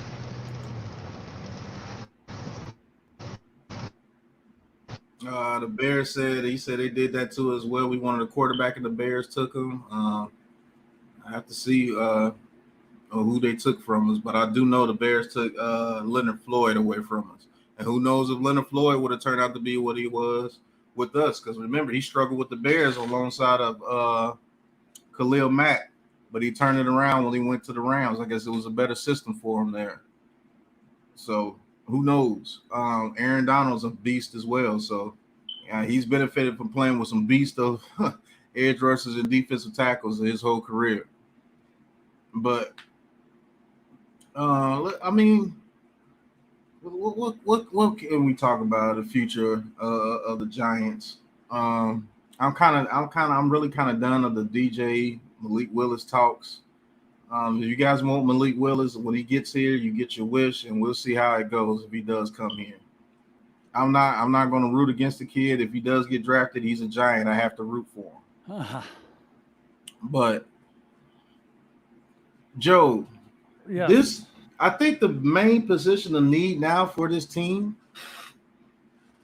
and a lot of people might be like, "What?" I think it's tight end. I think that's the main position that is of need right now for this team now. Man, I've been screaming for how many drafts that we're going to draft 2 tight ends because we need them in this draft. Oh, 1 second, Joe. Shout out to White Gold 502, man. Yes. Thank you, bro. This is my guy. We did gaming channels together. He has a gaming channel here on YouTube and on Facebook. Check out White Gold 502, man. It's my brother, man. Thank you for tuning in. Glad you got to finally come in the chat and say what's up. If you ever want to come on and say a few words, White Gold, let me know. I'll put the link in the chat for you. You click on it, come on and say a few words if you want to. But thank you so much, man. This guy's been supporting me since day one. Nice. Man, we've been grinding for a long time together, man. Real talk. Shout out to White Gold 502. Yo, Darren, what's good? What's going on, Darren? Kevin Sullivan saying, considering the limited flexibility this year, I am a fan of the moves we made. Let's go. Yes. I am too. He says we do need a tight end. Yes. But Joe, I want you to go into the tight end position. I'm sorry to cut you off, but that he's a celebrity, you're fine, man. I love the guy. I love the guy. Seeing new people here, man. I love shouting them out. New people, new faces, new ideas. You know, man, thanks everybody for tuning in that's watching right now. We appreciate y'all, man. Drop a comment. If you got a question, we will get to it. Exactly. But go ahead on your tight ends. The tight end position is very important. Okay, for a lot of quarterbacks, that's their security blanket. And he doesn't have to be an elite all-pro tight end. All right, he just has to have the confidence of that quarterback when he throws him the ball, he's going to make a play. Whether that's back shoulder, down the seam, across the middle, a swing pass to the outside. You know, when I'm throwing the tight end that ball and we need 4 yards for a first down, he's running that route 5 yards. I don't have to worry about him only running it 2 yards. Okay, when I throw the ball over the middle, I know he's going to go up and get it. You know, he's going to make a play for me. We don't have anybody on this team right now willing to make a play for any quarterback that we put on the field. I'm sorry.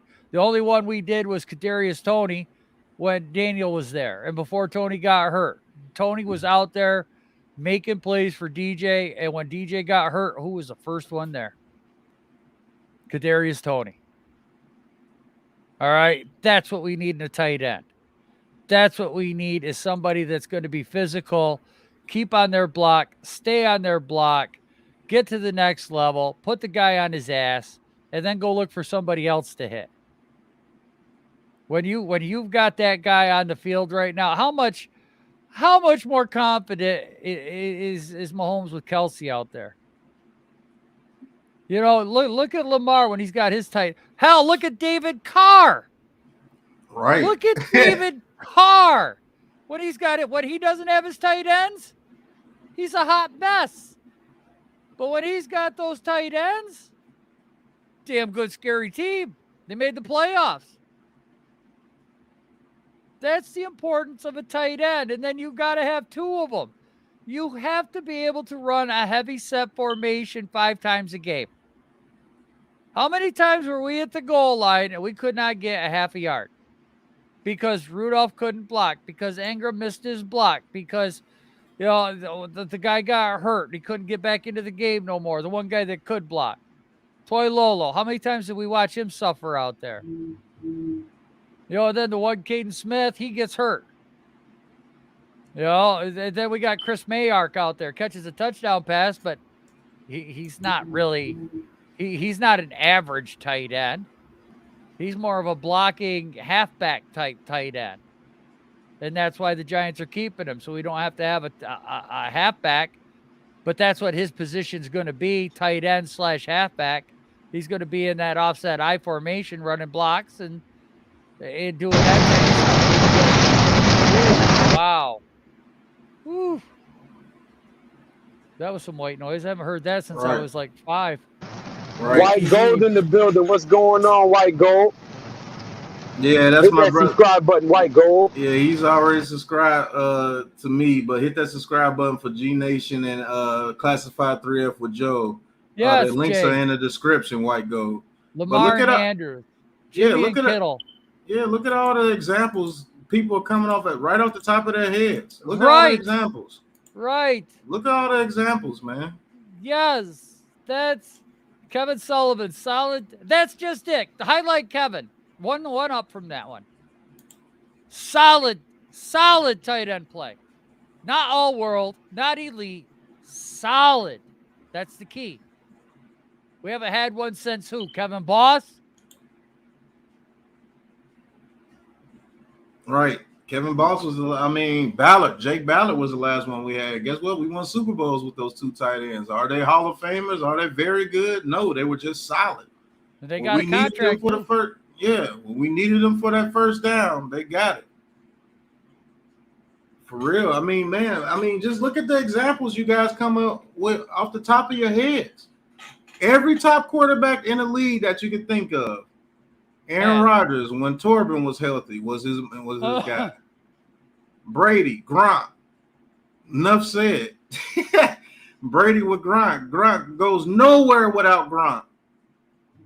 Right. He wanted his tight end so bad, he told Gronk to come out of the retirement and go to Tampa Bay with him. He wanted Gronk there. Even all those weapons they had over there, guess what? He said, I want Gronk with me. Because he knows what a good tight end does. Mo Alley Cox, I think, signed already. I don't know about Schultz. I don't know if we have the room, Kevin Sullivan, to sign a Schultz. Yeah, Schultz got the tag. That is right. But, man, a solid tight end for DJ, man, that can help, man. Every quarterback. Look at the running games that are improvement, too, when they go with a 2 tight end set. Right. If you got a blocking tight end and just solid, man, just solid. The running game improves for these running backs. Immediately. With a solid tight end, immediately. That's why I like Jeremy Ruckert, because he's a blocking tight end. Romo and Witten. You give me Trey McBride and Jeremy Ruckert, and we're good. Right. Yeah, even though Big Play Slay made another good point here. He says, even though Brady had 2 other tight ends, which they did, they had O.J. Howard and Cameron Brate. He says, still, I want Gronk with me here in Tampa Bay. Because he knows Gronk is going to be exactly where he needs him to be when he needs him. Right. So, but this leads back into the DJ frustration. I hate bringing back the quarterback. I know we're trying to get away from it. But this is just another example of what's going against this kid at the quarterback position. And it's not like I'm trying to make an excuse. I'm trying to use a fact here. Because the fact is a quarterback is not that good without that tight end, without that security blanket. Because Tom Brady even had Antonio Brown, Mike Evans. The list goes on that wide receiver room. But that tight end was more important to him than anybody else on that team. Exactly. I want to say a shout out to a couple of people, new people in the chat. What's going on, Al B? Thank you for tuning in. Troy Lamar. It's my first time seeing you. Hit that like and subscribe button for us, bro. He says possibly moving down with one of the first rounders and picking up a tight end for moving down. That could be true. I think we could get a very good tight end in the 3rd round this year, to be honest with you. Yes. But I could definitely see us trading down and maybe picking up a tight end in the 2nd round, maybe. But there's 8 or 10 good tight ends in this class, so don't be frustrated if they start coming off the board. But I don't see them coming off the board until late 2nd round. Yeah, me too. Say so. Thank you for tuning in, bro. This is my first time seeing you in the chat. Hit that like and subscribe button for us. He's a Ravens fan. He says my Ravens looking nice. Welcome. Yes, y'all are. If Welcome. you keep Lamar Jackson healthy, you will be back in the playoffs for sure. Big Play Slay says when a player can add an element of blocking plus receiving, it brings so much more perspectives and new ideas to the coaching scheme. More ideas just because of the element the tight end brings. That is very true, Slay. Right. I don't know if Slay is writing these comments today, but he's making a lot of sense. Look at Slay. Look at Slay. Woo. Right. I think that's the next important position to add, man. I do if too. we do add any more people in free agency, hopefully one of them is a tight end for sure. I just wanted to put that out there, see how you guys feel about that. Obviously, you guys know what we're talking about because you put out every good situation, every good quarterback in the league has a decent tight end. Every last one of them. I dare you to name one of the good quarterbacks in the league that don't have a nice tight end out there playing with them. Seriously. Yeah. I don't think you can name them. The rumors are LB with Bradberry is that they have two trades on the table, but it might not be good enough for their liking. So that's why Bradberry got his $2 million today from us. And you may see Bradberry on the roster. You may see him. Who knows? They might just say, hey, look, nobody wants to trade. We'll give you an extension to save that cap room. Who knows? Right. Kevin Sullivan says, more I think about it, offensive tackle at 5 and Walker or maybe even Jordan at 7. I mean, yeah, I wouldn't be mad. He's talking about Jordan Davis, by the way, the defensive tackle. I wouldn't be mad. I think it's a little high for Jordan Davis, but I still wouldn't be mad. He said, Austin Hooper was released by the Browns. We can sign him. I mean, that'd be a good signing. He's a good blocking and receiving tight end. Right. Trevor Steve. Shout out to Trevor Steve. First time I've seen you in the chat, bro. Hit that like and subscribe button for us. Thank you for all the new people that always come into the lives and chats when we go live, man. That's great to see, man.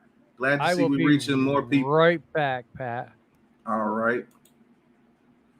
Aldo the Apache says, what are you guys' thoughts on possible overtime rule change? Somebody let me know what that rule change is in the chat. I don't remember about a rule change going to what a possible. I know they brought it to the table.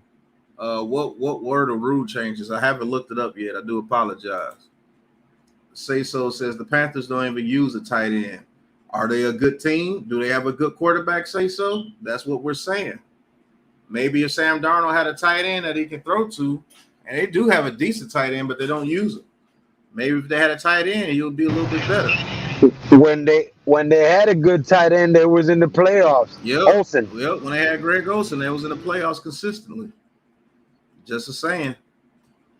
Crazy D, man. Shout out to Crazy D. He says our Stapleton says that the Giants had serious interest in Georgia's running back. Cook says that the Giants went to his pro day today. Yes, they did, and they do have interest in Cook. Shout out to the 51 in the chat. G-Man 7440 says Ruckert is the pick. Great blocker and has hands. Yes, he does. He says, say so. The Jets just added a great tight end. Austin Hooper got released. Where should he land? Hopefully we can get him. Hopefully the Giants can get him. And say so, you're a Ravens fan. You know all well what a good tight end does for your team. Troy Lamore, he says, have the details been released on the restructure of Blake Martinez contract? Yes, restructure. We saved $6 million with Blake Martinez. We saved $6 million with Riggs, with Sterling Shepard. Al B, he says we have to make another move to free up cap space for our signings, right? Last I heard, we about 5-6 million space. Yes, we do. And that Bradberry move to 12 million is what they were trying to do. Well, let's see what they do. I mean, we signed a couple of receivers. We re-signed CJ Board. They got Robert, the receiver. I forgot his last name, but maybe Slayton, maybe Julian Love. That's 5 million right there. Cut those guys. Gates is another 3 million. We'll see. He says 48 in the chat, 43 likes. Come on, guys. Please hit that thumbs up. Please hit that thumbs up. You're doing me dirty. You're doing me dirty. Please get me hit that like button. It helps out the channel. It helps out the video. But I appreciate all you guys in the chat. For real. Aldo Apache, he says, if the first team scores... I said hit that subscribe button. You heard, Lou. He says, if the first team scores a 2-point conversion, they win. If not, the other team gets a chance. Okay, I like that rule. I'm not gonna lie, I like that rule. That's fair. I could totally get with that rule. If the team scores a touchdown and gets a 2-point conversion, you're done. But if they score a touchdown and they don't get the 2-point conversion or they kick the extra point, the other team gets a chance. I like that rule. I'm not gonna lie to you. He says Jordan Davis would be an all-pro guard for 10 years. I think Jordan Davis is a defensive tackle packed around. Moose family, thank you for tuning in, bro. This is the first time I've seen you in the chat, man. Hit that like and subscribe button for us, Moose. He says, me being a Panthers fan, praying for a good QB. Yes, you guys are in the Deshaun Watson free sweepstakes, so he's way better than Sam Darnold or Cam Newton, I'll tell you that. Big Play Slate says, I'm not saying Darnold is great, but he's never had an O-line ever in his career. The Panthers had terrible offensive linemen. I hate when people say they good O-line. They got a good O-line. Taj, he says, I would love James Cook in here. I would too. Say so says exactly. We love our tight end and kickers. This might be the year the Panthers should grab a great tight end. Let Cam cook. It wasn't his fault last season. I mean, it probably wasn't, but he's not going back to the Panthers. I think he's out the league, to be honest with you. Say so.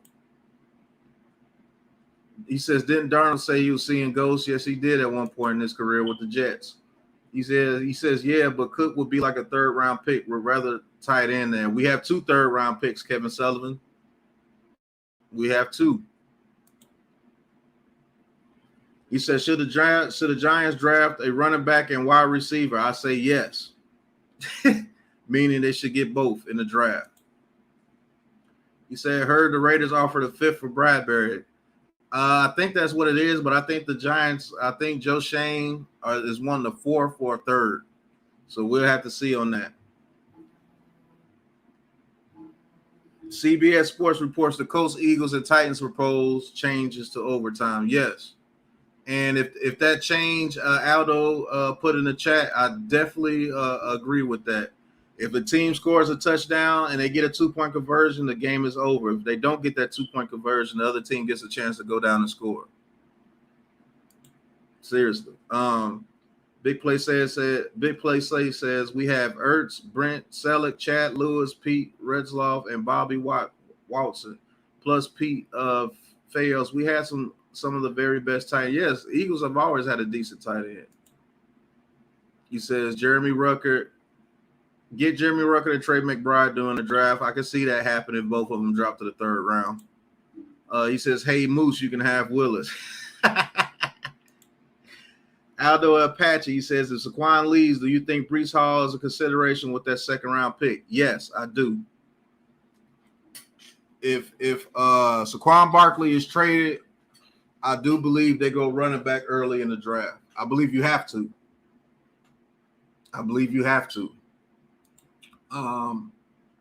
Al B says Hooper is most likely too expensive. He'll probably go to a playoff team with more money. I can see that too, Al B. Kevin Sullivan says, I see you, Pat, man. I see you too, Kev. Thank you for always showing your support, bro. Say so says, if the Chargers backup QB Chase Daniels could spend 15 seasons as a backup QB, Cam should be fine. There's teams that can use him still. That is true, but Cam Newton is not Chase McDaniels. This is a former MVP of the league, and he played in the Super Bowl. And he brings a lot to the table. So if your quarterback there messes up any, they may start cheering for Cam Newton, and that could be a distraction. There's a difference between Cam Newton and Chase Daniels. But I understand exactly where you're coming from. You're absolutely correct about that. Pat Graham says, I like Brian Robinson over Cook. Oh, so you like the Alabama running back over James Cook. So you want the bruiser. That's what Brian Robinson is. He's a bruiser. So the Commanders got wins, but what about Taylor and Ryan? The coach didn't want either one. We actually got Tyrod Taylor. Say so. He's with the Giants now, and Matt Ryan. I believe the Falcons get Deshaun Watson. I think Matt Ryan may be a trade candidate to the Colts or the Browns. More than likely the Colts. I think that's a better fit for him. Neymar says Jets got C.J. Uzman yesterday. Trey McBride will be there, and Jeremy. I think those will be the tight ends we will draft in the NFL draft. He says no Taylor Heineke. Oh, okay. Taylor Heineke, they feel that he was a better option than Taylor Heineke. Point blank period. Hey, Joe. I'm a better option than Taylor Heineke. Joe, you're muted. I can't hear you. You're muted. Oh, there. Okay. I said I'm a better option than Taylor Heineke. Right. You're talking about Ryan Fitzpatrick. Man, yeah. I think he's better than both those options. That's what I was trying to say. Levance. It's tragic. Carl, what's going on? Shout out to Carl in the chat. He says, seems like we're not in a rush to move Bradberry. We're not. Nope. Thomas Emig, thank you for tuning in the chat, Thomas. Hit that like and subscribe button for us. Appreciate you in the chat. Hopefully we do Falcons get Jarvis Landry? They might be the best fit for him. What happened to my damn avatar? He says the Giants were looking at James Cook today. Yes, they were. They were looking at a lot of Georgia players today. Devontae Wyatt is getting a heavy push too. Go ahead, Joe. I took it because I'm the last airbender with the rumble guts and everything. So I just took your avatar and we disappeared into the wind. That's disgusting, Joe. No, it isn't. It was funny. I don't care who you are. Yes, they are going to keep him through the draft until they get a good offer. Or they may just keep him on the roster. Who knows? I have the last airbender. Say so says Taylor nice. I'm saying, why didn't the Colts go after either QB though? You feel me? Now they have nobody as QB on the Colts, and Taylor and Ryan would have been a good fit. This is a playoff team, and they have Super Bowl aspirations, and neither one of those quarterbacks give me any type of vibe they can bring a Super Bowl anywhere. And that's why when you drank that magnesium nitrate, you was the last waterbender, motherfucker. That too. All right. Shout out to Coach Gladden. He says, when it comes to tight ends, if you have two good tight ends, 12 personnel is very versatile. Yes. You can flex one tight end out in the slot for passing threats, but still maintain the run. Gives great balance. Exactly, yes. Coach. Yes. Exactly. That's why his name is Coach. Yes. Trevor, welcome to the chat. Thank you for tuning in, bro. I haven't seen you before, but hit that like and subscribe button for us. Please. He says, with the Titans releasing Julio Jones, do you see them pursuing one or multiple free agent receivers to complement A.J. Brown, or more inclined to address via the draft? I think they're going to address via the draft. They tried it with Julio Jones. It did not work out in their eyes, so I think they go draft. And they can get a very good receiver in the first round. He says, laugh out loud, now we're back in the sweepstakes for Watson. Yeah, you guys have the most capital to give up in this year's draft. Right. Kevin Sullivan, he says that running back out of South Carolina is a Condre White, reminds me of a shifty Brandon Jacobs. Yep. He's not quite as strong as Brandon Jacobs, but I do see where you're going with that. And he's a pretty good back, too. There's a lot of good running backs coming up in this draft. Now, Super Bowl's a stretch, but who will go to the Colts to win them any type of games anyway? Look for Jimmy G to be out there. He's definitely an option. Man, I God's honest truth, I don't know. This you know what? A question. Levance, what's going on? The Colts would be the team to get to freaking grab Willis. They don't have a first round pick. Yeah. Who says he goes in the first round? Oh, that's true. I mean, he could fall, but I highly doubt it, though. I think he goes in the first round. I think he might actually be the first or second quarterback taken. If he's the second quarterback, that means somebody like Pickett a little bit more. Skylar Shaw, what's going on, bro? Shout out to Crowd Favorite Media as well. He says, what do Giants fans want the best player available are linemen with the 5th or 7th pick? I think with the 5th pick, we either gonna get Equanu or Cross. I'm just gonna be honest with you. No, he said, which ones do we want? Ah, That's what I'm saying. I think they like. I like Equanu, but I think they get Equanu or Cross. Those are the guys that I like at 5. Right. He said 5 or 7. So what's your 7? Which lineman do you like at 7? If we get Either 2 way. linemen. I'll tell you what, I'm starting to lean towards Walker. Listen, he said, what do Giants fans want? The best player available are linemen with 5 or 7. So you gave which ones you want with 5. Which ones do you want with 7? No, that's what I'm saying. I would take Equanu and Cross at 5 and 7 if they had to be 2 linemen because I'm not. So you would take. So you would take 2 tackles. You can move Equanu into left guard. Right.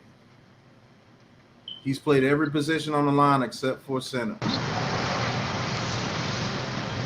and done well at each position. Just because it says tackle in college doesn't mean they can't move inside. Yeah, but why move him inside if you can get the best guard? Well, maybe 7. He's better. Maybe he's better at guard than Zion Johnson and them. I promise you, he is. If I could get Equanu at 5 and move him to left guard and get Cross at 7 and move him to right tackle and have Thomas, Equanu, Feliciano, Glokowski, and Cross, oh, we on. Right. Don't let that tackle title. Because he played damn well at guard as well at South Carolina. NC State. Yes, NC State. And I think he's best fit for guard, to be honest with you, because he's a mauler. Kevin Sullivan's right. He says most college tackles move inside the guard. He's right. Right. So don't let that tackle title fool you. Just because it says tackle at college. I mean, look at Eric Flowers. How bad did he suck at tackle? But when they moved him into guard, he did really good. Shout out to Thomas. He says, do you think Falcons would be a playoff team if we get a good defense and get good receivers and Watson? Yeah.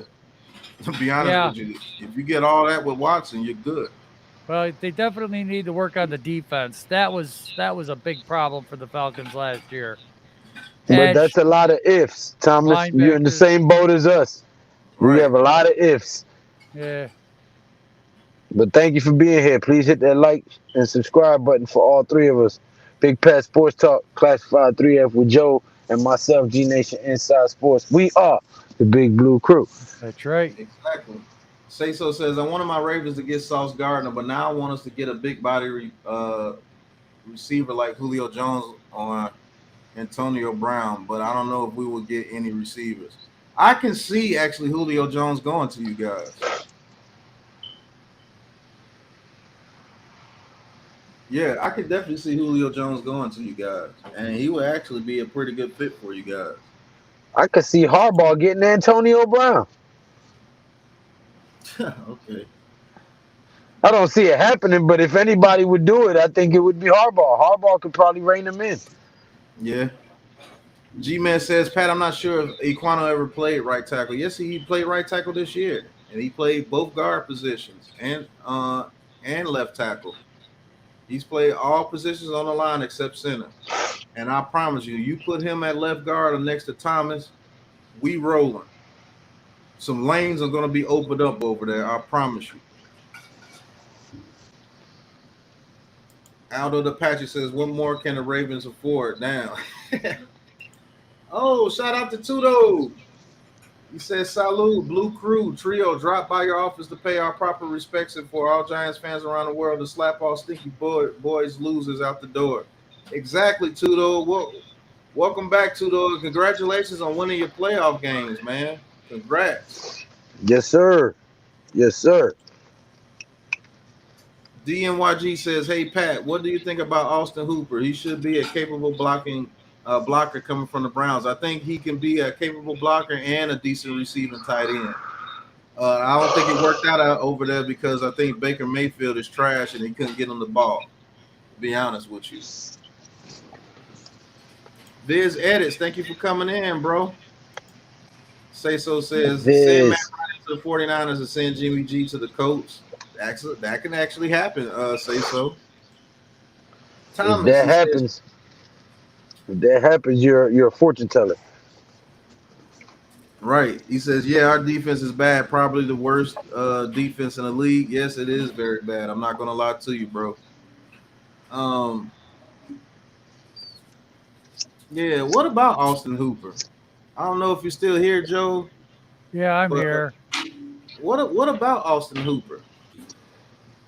What do you think about him? I don't like him. It's gonna cost too much. He just got released, so he might not cost as much as you think. Oh man, I don't know. That's one of those what ifs. Yeah, I don't want to lose that fifth round comp pick that we're getting for Butterfingers. No, we're not getting anything. We're not getting a comp pick for him. The comp picks came out, and we're not on the list. No, that'll be next year, Pat. Oh yeah, that is right. Yeah, the comp picks are for next year.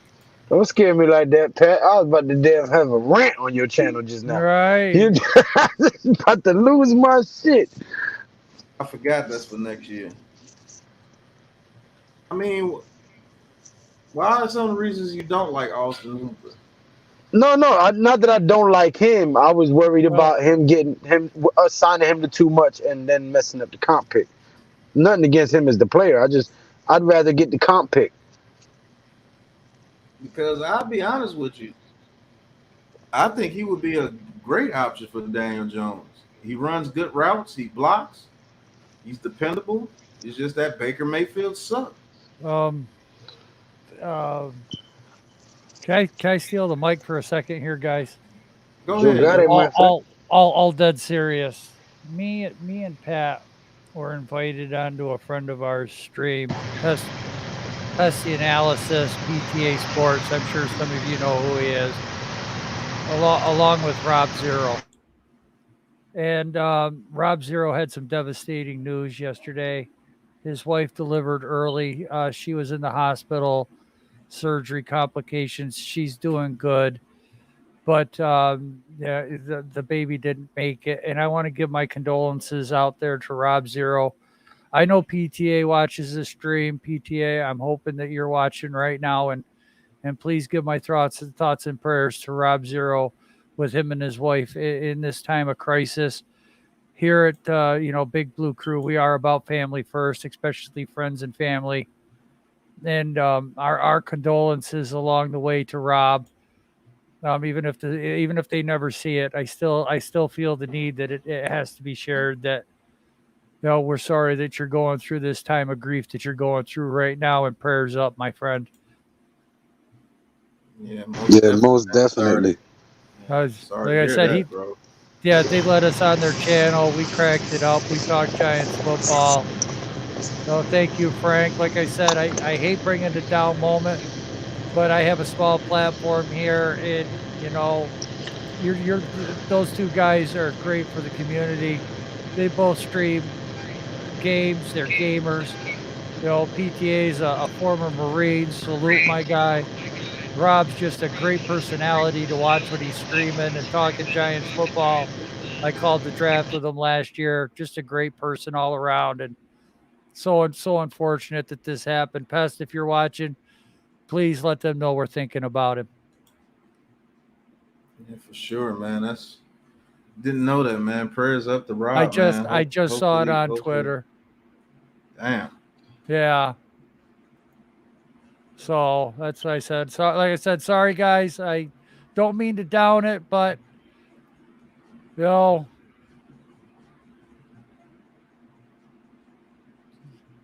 just got a platform, and I can actually say something a little bit now.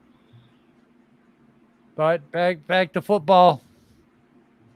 Yeah, just give a couple of moments of silence for Rob and okay. Losing a child, man. That's devastating. Never want to see anybody lose anyone, especially a child. Right. So everybody give a moment of silence for Rob. Wish him well, him and his wife. Hopefully she recovers from surgery. But just everybody give a moment of silence to Rob, man, a fellow YouTuber, fellow content creator.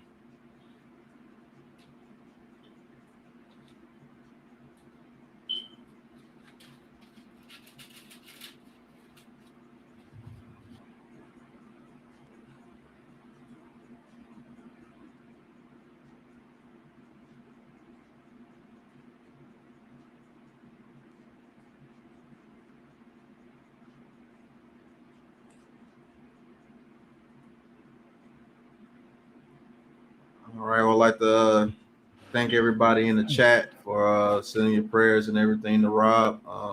Yes. Hopefully, we'll be able to get an update on Rob soon. I know it's going to take some time from him to recover from that. Right. If you are on his channel, please do give him the respect, give him the time and the space that he needs for him and his family to recover from the loss. Right. Send your condolences, but please respect his space and respect his wishes. Right. And to add to that, you said a fellow content creator, but a lot of times what gets lost in translation is a fellow human being. It's a fellow human being. At the end of the day, I don't care what color you are, what country you come from, what language you speak. We all go through some of the same trials and tribulations, and it sucks that we can't reach out to each other and be kind to one another in these times. So, let's be mindful that we're all human and we all go through stuff. I myself lost some twins year and a half ago, so I know what that feels like, and it sucks, and it does take time, like Pat said. So please, give him and his family some space and send your prayers up and your condolences for them in this trying time for their family. Right. Exactly. Shout out to Esco Chosen 12 Tribes. It's the first time I've seen you in the chat. Hit that like and subscribe button for us. Appreciate you coming into the chat.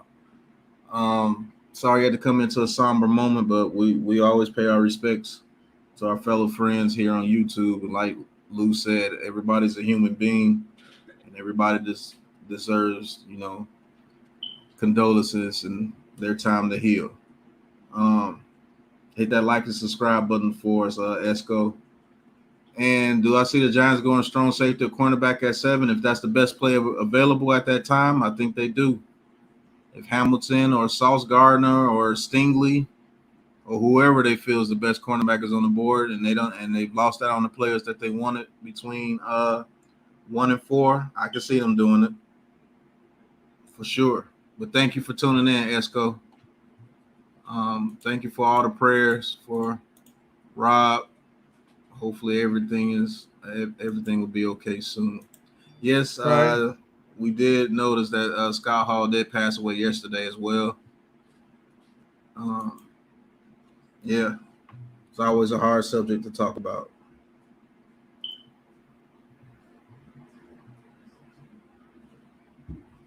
Okay, Mike Nixon says prayers to Rob and his wife. That news brings a tear to my eye. I hate to hear this kind of news. Me too. I said sorry to deliver it, guys, but man, I mean, Rob's a friend. Great guy on Twitch. I'm trying to get my stuff working so I can share his Twitch stream if you guys want to. Next time he's gaming. He says, Miz says, I tell you what, Bart Scott and ESPN Radio New York yesterday called Sauce Gardner Revis 2.0. Just saying, that's a lot. That's putting a whole lot on it, though, Miz. Revis was different.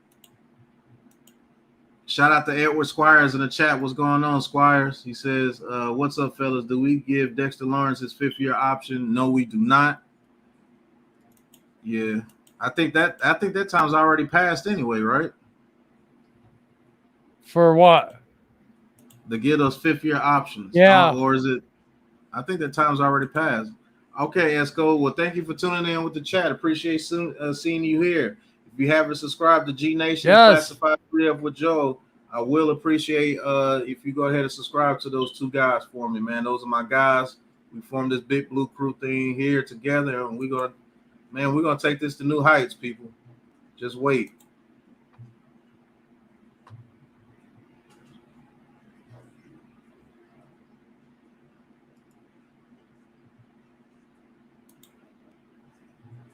Okay. Yes, I did hear what Randy Gregory did to the Cowboys, and I will say it was hilarious.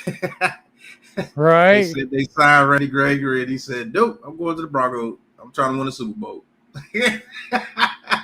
I'd rather play with Russ than that." He said, "Still say we should have taken Montez Sweat over Dexter Lawrence."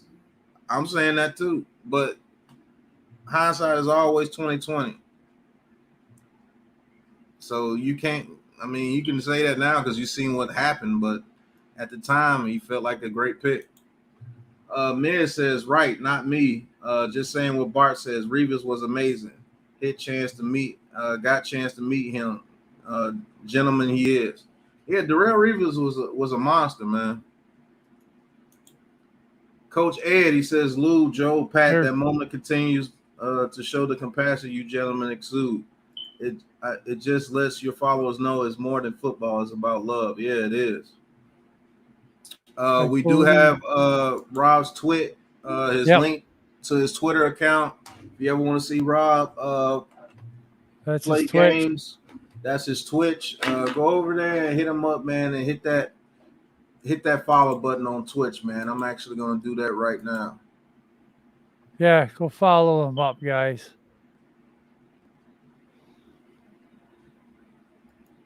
He could definitely use the support. That's for sure.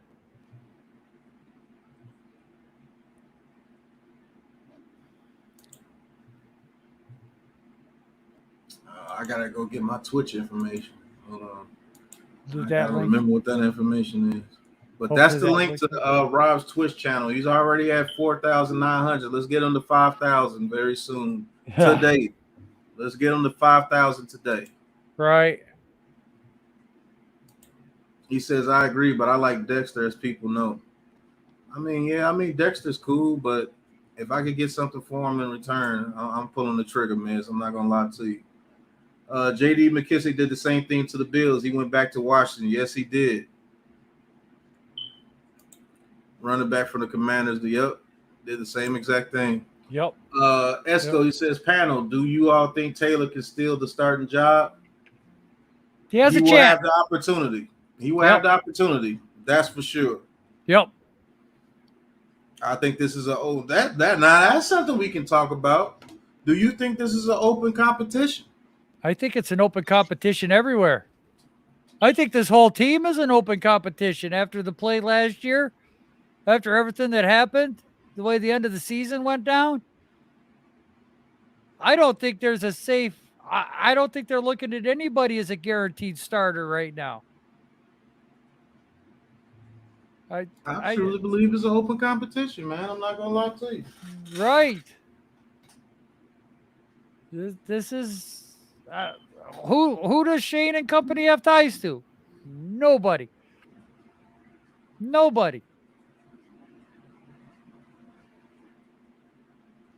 And the only thing I liked from the last regime that we did that I thought worked very well is I liked how Judge was bringing along rookies. Yep.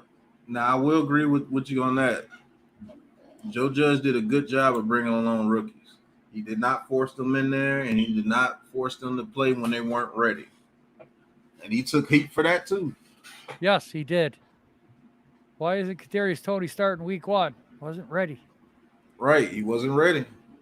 Why is Jake Fromm not playing? He wasn't ready. Roche. We'll see about that deception. Yep, Roche, the same thing. Yeah. Ellerson Smith, same thing. Ojolari, same thing. And they just got better week after week after week after week. Mm-hmm. I don't know. We'll have to do one in the future, deception. That's a good idea. Miz, he says Shane at Georgia Pro Day. Rumor is he likes Walker and running back Cook. What do you guys think? Cook looks real good too. I like both those guys. Go ahead. I took Cook in one of our mock drafts, and everyone's like, "What?" And then I followed it up with Ford. I took 2 running backs, and everybody got mad at me. I was, well, you gotta have turn into an ultimate duo. Man, the 3-headed monster again, Earth, Wind, and Fire 2.0. Shit, right. Give me that all day. Give me that all day. You look at the good running teams, Chubb and Hunt. Okay, look at the single bag teams. Jonathan Taylor takes way too much. Jonathan Taylor needs help.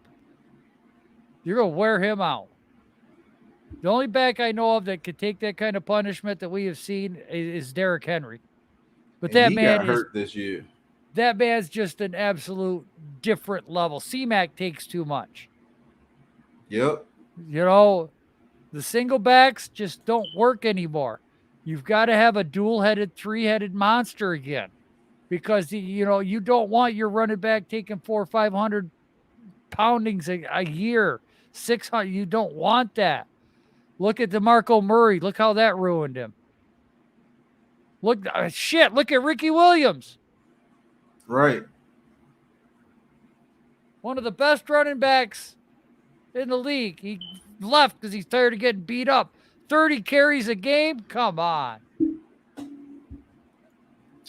right. Shan, thank you for tuning in, bro. He says Fron wasn't ready at any time during the season. Right. Right. Bro. Everybody wanted him in there.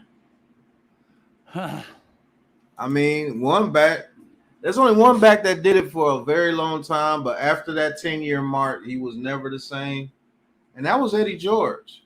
A lot of people don't remember Eddie George from the Titans. Oh, yes, I do. Ohio State running back, Heisman Trophy winner. Eddie George did that against the Ravens, Pittsburgh, and the Browns defense at that time, 2 times a year. No fullback. Pure Eddie George going into, man. Yeah, because LaDainian Tomlinson had a fullback.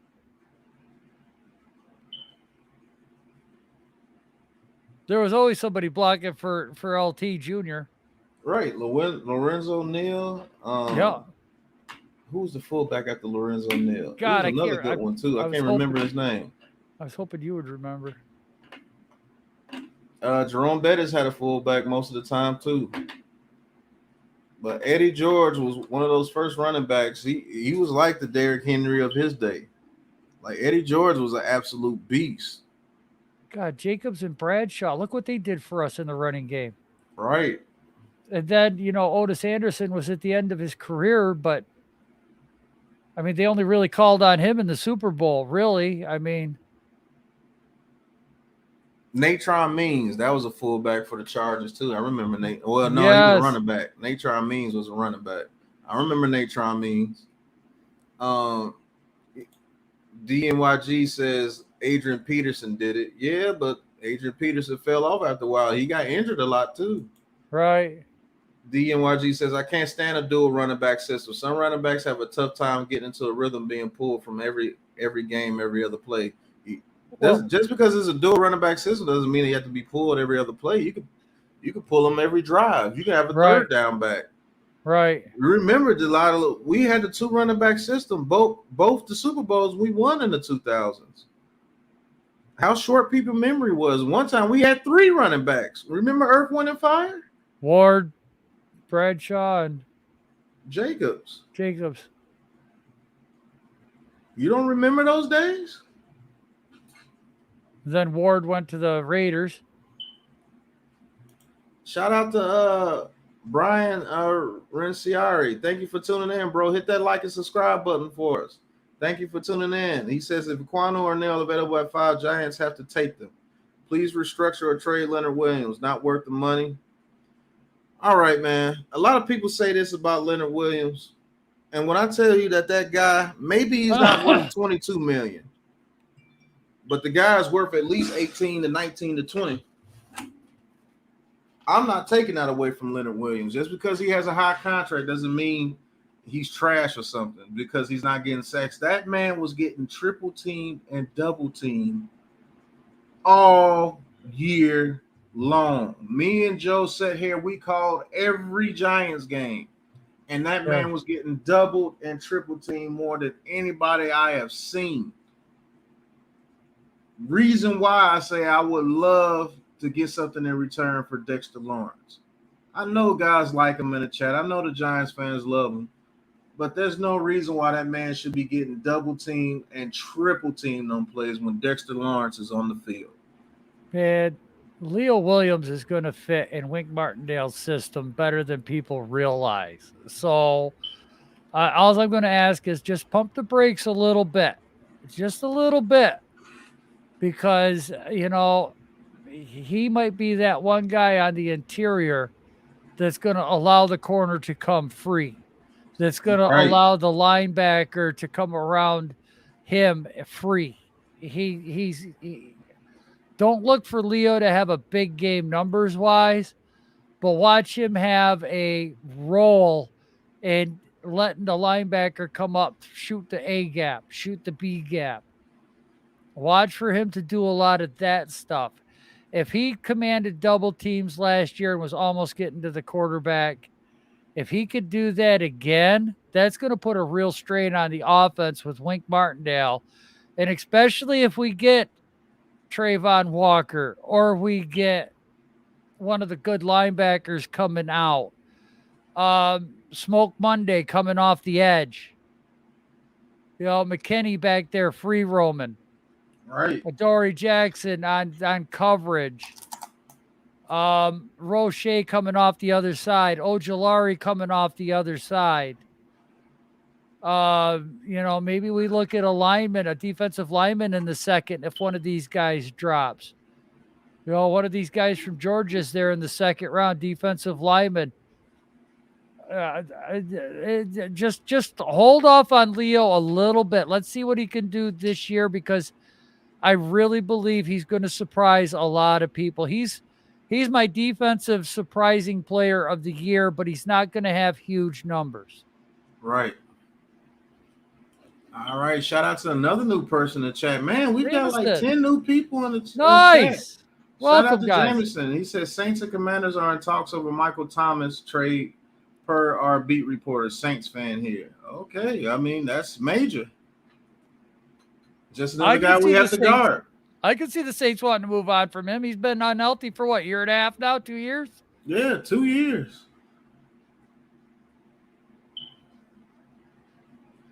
I could see that. That would free up some cap room. Okay, DOIG, at least you're honest. He says, hey, Pat, the real reason I don't like dual running backfields is because of fantasy. I ain't going to lie. Right. That damn fantasy football. And I'm telling you, man. Yes. Miles Jack is expected to sign with the Steelers. Big Pat just saw the tweet. Wow. That would be a huge signing for them. Right. That'd be a nice fit. Miz says, right now, Leo is the most important player on this D. Leo and McKinney. True. Frank says, as much as we complain about the Giants' current situation, the Giants are only 10 years removed from their last Super Bowl. How many teams can say that? Not a lot. He's right. He's right. Trayvon Walker at 7. I would agree. I would agree if all the top linemen are gone. I'm not mad at Trey, because Trayvon Walker with Leo Williams on that front line, I could get with that. I could get with that, man. Because that dude is showing some versatility out this world. Right, and that's what you need. You want in Wink's system. Man, Leo and Trayvon and Roche and Ojulari, for some reason, I'm looking at that front line, and you know what? We're going to have to break down Dexter tape, Pat, to figure out what was going on. I'm going to get that done. That'll be a Giants interactions, man. Giant interactions, defensive line. Is Leo Williams worth the money? That's what it's going to be called. Look out for it. And we'll be doing a Dexter breakdown in that too. We're going to. You might see some Danny Shelton footage in there. We apologize for that in pre-advance, but it is what it is. And you're going to see how much of a problem Danny Shelton was, because he was only one-on-one. You're going to see what havoc he really caused. New Sound, what's good? What's going on, New Sound? I ain't seen you in a minute. Glad you're in the chat, bro. You just missed a lot of free agency talk, man. You know how we do, man. You can always go back and rewatch it, but you know you're always welcome in the chat, bro. Glad to see you back. Right. He says, Williams eating up double and triple teams. Linebackers should be flying around and causing havoc. I'll take Leo at all times. I love D linemen. Like him. Me too. Yeah. Be honest with you. Yes. Taj with the news. He says, former Jags linebacker Miles Jackson is expected to sign a 2-year, $16 million deal with the Steelers. I'm going to be shutting this down pretty soon because we have to get ready to do another podcast tonight. I'm probably going to allow it to be on Lou's channel since I went live earlier today. I'm probably going to let Lou do it so he can get a little bit on his channel, or him and Joe will talk it over. Yeah, but I'm going to be shutting this down about 15 to 20 minutes. I've been working very hard this week, as you guys know, and I do appreciate all your guys' support, man. Thank you. so much. Brian, he says, fair point about Leo. Love what Shane is doing. They built a great staff. Can't wait to see what Saquon could do with a decent line and a good scheme. Me too. Me too. I hope someone give Tyreek Cohen a chance. Me too. He just gets hurt too much, Zach. Shout out to I'm a Flat Earther. Thank you for tuning in into the chat. Yes, this is a Giants chat. This is the best Giants chat that you can come to. Big Blue Krew. That's right. Welcome to the Big Blue Krew. I'm a Flat Earther. Hit that like and subscribe button. We do this all the time. We talk Giants. We talk everything. Basketball, football, everything that you want to hear. We talk about it, but we're Giants fans till we are through. Big Blue until we're through. So, yes, you're in the right place, Flat Earther. Thank you for tuning in. He says, a Giants, Georgia player to the Giants is a given. That is true. He said, early vote on Leo. Yes. What do you mean by yes? Keep him, or is he overpaid? He says, Big Deck's overrated for real, for real. Most definitely. That's what we're going to find out. He says, Pat, check out Brian Osman, linebacker from Oklahoma. A beast sideline to sideline, a bit on the sides. I know exactly who you're talking about, and I know who he is. Yep. And I wouldn't mind him in the 3rd or the 4th round. Nope. There's another guy, Mari Barno, who I think is an absolute beast as well. That Asamoah reminds me of who is that Panthers linebacker that was or was it the Saints? That we signed? No, the Saints had an undersized linebacker. He was only 5'10", but the guy was like a 6-time All-Pro. Oh, you're talking about God dog it. Yes. I know who you're talking about. Yes. Oh, man. He was a monster. Reminds me of that freaking guy. Yeah, he was a monster. I hate that I missed Davis? No. Oh my God, I forgot his name because they had Seth Joyner. Yes. It was him. Oh man, who? Sam Mills. Sam Mills. There it goes. He played for the Panthers and the Saints. Yes. Sam Mills. That Asamoah reminds me of Sam Mills. Ricky Jackson was a monster too. Yes. He says, where Big Pat and Joe, where do you think Bobby Wagner and Honey Badger go to playoff ready Super Bowl winning teams that's ready to win a Super Bowl? Shout out to Tim in the chat. What's going on? Tim. Yeah, Sam Mills was an absolute monster. And he was very undersized. And he was undersized. He was only like 5'10". Yes. On the good days. Yes. Same thing with Zach Thomas for the Dolphins. Yes. He was only like 5'9", 5'10". And the guy that you mentioned the other day that almost had the same stats as Ray Lewis, London Fletcher. Yes. People forget about him, but man, when Joe read his stats, I was like, holy shit. His career was right on par with Ray Lewis's. Yes, it was. Damn near even. Like, damn near even. Montclair State, Sam Mills. Yes. Yeah. So, there are guys out there, but yeah, that Asamoah, boy, I'll tell you what, I'm not going to be upset if we got him. Right. He's a beast, man. Yes. Yeah, he says, yeah, London was a good player for a while. Yeah, he was. He just never got the pub Ray Lewis and them got, but they played during the same era. Shout out to the 55 in the chat, man. Thank you, guys. Yes. Nate M, my first time seeing you in the chat. Thank you for tuning in, Nate. Hit that like and subscribe button for us. All right, he says, any news on the Bradberry situation? Yes, that he is a Giant, and he will continue to be a Giant until they find a trade that's suitable to their liking. I know we ate $2 million of his salary today at 4 p.m. Eastern, so they're not going to get rid of him for peanuts. Right. He said, I played at Montclair State in Stony Brook. Okay, Kevin Sullivan.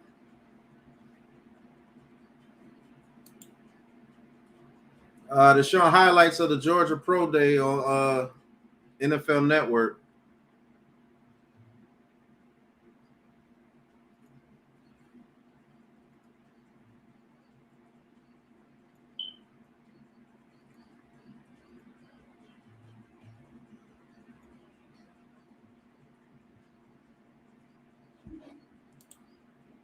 I will be checking out that pro day later on today too. Have you guys watched Darren Beavers, linebacker from Cincinnati? Yes, he's a thumper.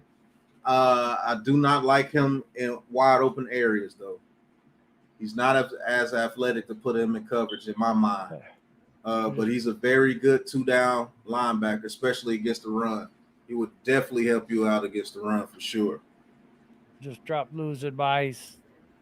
All right. Links. You guys hit everybody that's new to the chat, hit those links to G Nation, subscribe to G Nation, and subscribe to Classified with Joe, man. Let's get those guys to 1,000 as well, man. I do appreciate all the support you guys give. Giants Clown, what's going on, bro? He says, best case, what do you think they could get for Bradberry? And I hope we wouldn't take Walker over Tibbs. I don't know, man. It's getting close. And Thibodeau rubbed a lot of people the wrong way when he told everybody he was going to work out, and it did not work out after his 40.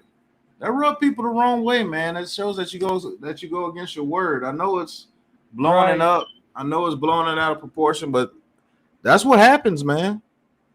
You can't tell somebody that you're going to work out, and then all of a sudden, as soon as you run your 40, you're putting on your sweats, and everybody was waiting for you to work out. Was there something wrong? And it wasn't reported that he got injured on his 40. You didn't pull anything. You just decided not to work out after telling everybody he was. Right.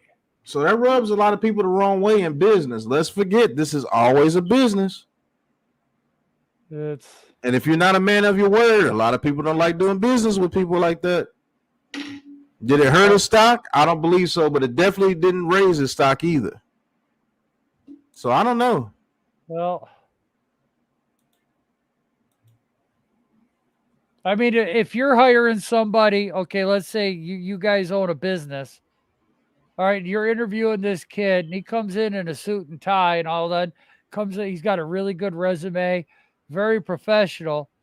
And all of a sudden, he sits in the chair, he kicks it back a little bit, crosses his legs, he's looking at you like this. You know, is that going to rub you the wrong way if you're interviewing that young man? Or would you rather have him sitting still the way he came in with a suit, professional, look coherent, eye contact, all the things that make a good, interview? Or if he sat back here, would you have second thoughts of hiring him? Basically, that's what he did. He came to the interview, dressed nice, resume, shook hands, did all the things in the beginning. But when he sat down, he crossed his legs and he's like, okay, what do you got for me? Right. It's a business, man. I mean, that's how people look at you. We were always taught in school, first impressions are the most. First impressions are how people are going to view for you. Your channel, Lou. Let's do it on your channel, bro. Let's do it on your channel. Everybody, the True Big Blue podcast will be on Lou's channel tonight. G Nation. Go to G Nation's channel. I mean, and Joe, I didn't mean to cut you off. Keep going, you're bro. Fine. No, you're fine. I'm done. It's just I'm just saying that's how he rubbed people the wrong way. I'm trying to put it in like a business sense term. Because you're right, this is a business. And if somebody thinks that you're a football player, but your mindset is not a football player, people are going to be hesitant to draft you high. Yeah. That's proven. I mean, look at all the guys that have dropped. I mean, my God. DeMarcus Lawrence dropped. Christ, I can't think of very many off the top of my head, but I'm getting tired here. We've been doing this for 2.5 hours. Right. I'm about to shut it down in a second, but I'd like to get the deception real quick. And this, sure. I guess the $2 million we get back if we trade them. If we outright cut them, I think we don't get it back. Okay, that might be. Trade them, I think we get it back. That makes sense. Deception says if you want Walker over Tibbs, I'm going to have to see you after the stream for a drug test. Man, all our decisions, deception. We got to take drug tests. I'm getting fired every time. Man, deception. Man, I love you, but man. Cole Turner from Nevada is very decent. You may see that come up on the channel soon. Who knows? Giants Clown, but we're definitely going to bring the heat for you for sure. Deception says, let's be honest, these NFL teams will sell their soul for a Super Bowl talent that comes before character in the NFL. I mean, that's true. If he gets you a Super Bowl. Right. Giants Clown said we whiffed on Josh Allen, Mr. Penn State. Don't want to do that with Tibbs again. I mean, what is Josh Allen really playing off the charts out there in Jacksonville? Who knows? Max, what's going on, Max? You said y'all already talked about Tyrod Taylor. Yes, we did. You can check earlier in the stream and see exactly what we said. And man, appreciate you coming on. Hope all is well with you, man. New house, everything, bro. Can't wait for you to start the channel back up, bro. Appreciate you being in the chat. I'm looking forward. Hope all is well. Yep. DNYG says, anyone feel like Tyrod move was something that a team like Washington would make? Continuously bringing in average QBs to put them just out of reach to draft a franchise QB? I don't know, bro. I think he was brought in just to push Daniel Jones and maybe win the job if Daniel Jones is the guy. Believe me, if Daniel Jones is as ass as y'all say he is, there's a guarantee that we're going to get a top pick. Right. If Tyrod Taylor go ahead. Frank's leaving. I was like, man, thank you very much for being here. We do appreciate you. Exactly. If Tyrod Taylor is a below average or average as he says he is, we're only going to get about 5 to 6 victories anyway. We'll still be in the top 10, and you act like we can't trade up a couple of spots to get a quarterback. So I'm not worried about that at all. I'm a little bit tired of having to bash quarterbacks all day and every day. Look, our quarterback is going to be DJ until proven otherwise. Man, get used to it. Get with it. If you don't like it, he sucks. He's going to be benched for Tyrod Taylor. Plain and facts. Listen, here's what I'm looking forward to this year. I'm looking forward to cheer on my Giants because I'll tell you right now, I would give anything for a Giants game this Sunday. I would give anything right now to look forward to. Even as bad as last year, the taste that we all had in our mouth, I'm going to root for who's on the team. Whether that's DJ's here, whether he's traded, whether Barkley's here, whether he's gone, the new draft picks. I'm excited to see what Dabble's going to do. I'm excited to see the offense we're going to run. I'm excited to see Wink Martindale, and I cannot wait for the first defensive series. I cannot wait to see Ojulari rush out there, McKinney to rush out there, our new draft picks to come out there on defense and stomp a frigging mud hole in whoever's going to be across the field on them. I cannot wait to see Adoree Jackson or Bradberry, or if it's Smoke Monday, come off that edge and just lay one right on the quarterback the first series. That's what I'm looking forward to. We know this is a different direction. We know that this is a new team. This is all new to us, and there's a lot of hope. But I want good play from week 1 till week 17. If we're in the playoffs race, great. But I just want good play, solid play. I don't want no more stupid freaking penalties. I want crisp, clean football after week 5. I want to see improvements each week. I want to see the guys getting better. I want to see better results, better schemes, more complicated schemes. I want to see different offenses each week. That's exactly what I'm looking for. Wins and losses ain't gonna matter. Unless we're getting blown out. But I am sick and tired of sitting here with Pat, 1st and 10 from the 15-yard line. Daniel Jones back to pass. The line's on its ass. He gets crushed. Fumble. Right. Shit. Right. I am so tired of calling games like that. Right. Daniel Jones gets sacked again. Daniel Jones sacked. Daniel Jones running for his life has to throw the ball away. Right. Like, man, I'm tired of that. Shout out to Tyrone Bowman. First time seeing you in the chat. Hit that like and subscribe button for us, man. Appreciate you in the chat. Welcome to the Big Blue Krew. He says Tyrod was brought in to teach Jones how to be a mobile QB. Jones doesn't know how to move and look downfield, and Tyrod is a perfect teacher. That's true. That's a damn good point right there, Tyrone. That's something nobody's thought of. You know what? He could be 100% right. He could be. He says, are you both in agreement that Tyrod signing means with 99% not taking a QB in the draft? Man, It's a I'm not going to say possibility. 99%, but I'm going to say at least 85. But there's a possibility they do take a quarterback in the draft. I'm not going to lie to you. All right, Kev. See you later on Lou's channel. Thank you, sir. He says, on a scale of 1 to 10, how shocked would you be if they took Malik Willis? I'm going to say an 8. How about you, Joe? I'll be a 5 right now because I got it 50-50. I don't know what's going on with this quarterback situation around the league. If there's interest, we don't know if there's interest in DJ. Now with Tyrod Taylor being here, you know what? If somebody offers us a second-round pick or a package, God damn, you got to listen. I love DJ, but you got to listen.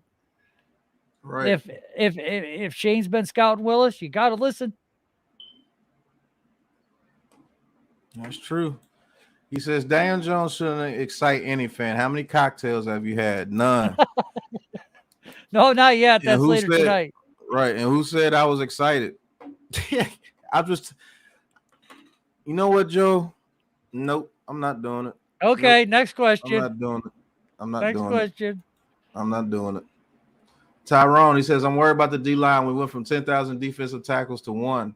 And D-line may be where we're going in the look, we can go any freaking where with this draft, man. This is one of the most anticipated drafts in Giants history. It has to be. Yes. Because we don't know. We don't know shit right now. Anything. Hey, hold on. Shout out to Crazy D for the $5 super chat. Thank you. He says, keep up the great work, guys. Love your live chats. Thank you, bro. We're gonna continue to keep bringing in the heat, man. Much appreciated. Buko thinks Lions draft Willis second. Hutch might be going 1. If that happens, the dream of Ikem Ekwonu comes a little bit more reality. If that happens, I guess he was laughing off what you saying about Daniel Jones, calling the Daniel Jones game and his head getting knocked off every time. Right, yeah, when I did that play call, yeah. Miz, you make a good point. I think we will have a real offensive line this year. I think we will. I'm in agreement with right now. Ekwonu, 5th-round pick, some undrafted free agents brought in, coach them up, develop. I like it. Superstar says, Bowman, that was a good point about him saying bringing Tyrod Taylor to teach him how to be a mobile quarterback. Because he doesn't know how to do it. DNYG says, I agree. Laugh out loud, man. You all know I want Jones to succeed. I just don't know for me if Jones can't hack the fold, I guess, or be the quarterback. We will see, man. That's all I can say. We will see. Man, Tudo. Woo! He says that is very good. Nobody thought of that. You get down there to Tudo. Ooh. Okay, Tudo with the $4.99 super chat. He said, old school traditional schemes are easy to read and break apartments. That's what we do as defensive players. Elite coaches should be creative and elusive. Hard to read. Exactly. Yes. That's what I want to see. Thank you so much, Tudo. I was referring to Joe about the excitement. You talking about Joe? Okay. I mean, I guess. He says, I actually would love to have Jordan Davis. I wouldn't mind either, because if you put Jordan Davis on this defensive line and Leonard Williams is able to stop getting double teamed and he's taking those double teams, you know what, Miz? You make a damn good point right there, bro. Right. I see it too. Because Jordan Davis helps this defense a lot too. If we can get a defensive tackle that could take those double teams on and free up those linebackers, we're good. Remember, everybody had their best defensive season when Dalvin Tomlinson was in there. Right. So, Miz, you might be on to something. I will say this, Miz. You were one of the first people to say that you would like Jordan Davis right there. So I ain't mad at you, bro. I've been coming over to him too, Pat. I'm right there with Miz because I'm seeing it myself. That's what I mean. I don't think there's a bad spot for this draft. I don't think I'm going to be upset at all because I could see everything develop. I could see which way they would want to go. Now it's a question of what way are they going to go. Exactly. Deception says, hey, remember when during the year we all said how great Daniel Jones would be with a competent offensive coordinator O-line? I still believe in the kid. Yeah. Right. We got to see. Nate, health is the biggest issue of the last 4 years for the Giants. Just can't stay healthy. And that is very true. Yes. That is very true. Shout out to Tudo for the $4.99 super chat, man. Thank you for always showing support, Tudo, for real. Yes, thank you, Tudo. Willis for president. Stop. They love the kid, man. Tudo says, hi, Miz. Salut, Miz. Y'all relax. We will know by week 6 if Jones is the future. True. Yeah. Miz says, I always harp on O-line, but imagine Tibbs 5, Jordan Davis at 7. Wow, with Aziz Dexter. Yeah, that is vicious, Miz. I'm not going to lie to you. But if they have the right tackle on the board at 5, I got to take the right tackle, Miz, because I think that solidifies this offensive line, and there is no more excuse. No more excuse. Right. And I want the excuses gone. That's what they call it, excuses. So let's take that away. I would have loved to have been a part of this staff. I see true NFL teachers, coaches who know how to groom players to be NFLers. Me too, Coach. Coach, be honest with you. King Toe sees where you're going, Miz. I see where you're going too, brother. Yes. I'm not going to lie to you. That would be sick. You said, or Jordan Davis at 5 and Lloyd at 7, vice versa. Right. That'd be cool too. Eric Davis with the eyes. Miz is on to something. Yes. What if Perifon Winfrey is there in a second? Would you rather take him over Christian Harris? I'm taking Christian Harris. Because Perifon Winfrey, I don't think commands a double team like a Davis does. And so I would rather take Christian Harris and have that sideline to sideline speed. Yep. King Tone says, what's up? Tudo. Miz says, agreed, Pat, about tackle. Right. Yeah, right. I mean, that's true. Lauren, California Pokemon Girl 623. Welcome to the chat. Hit that like and subscribe button for us, Lauren. She says, my Steelers just signed Miles Jack. Great move by Kevin Colbert on his way out. True. Yeah, what a price, too. Right. What a price for him.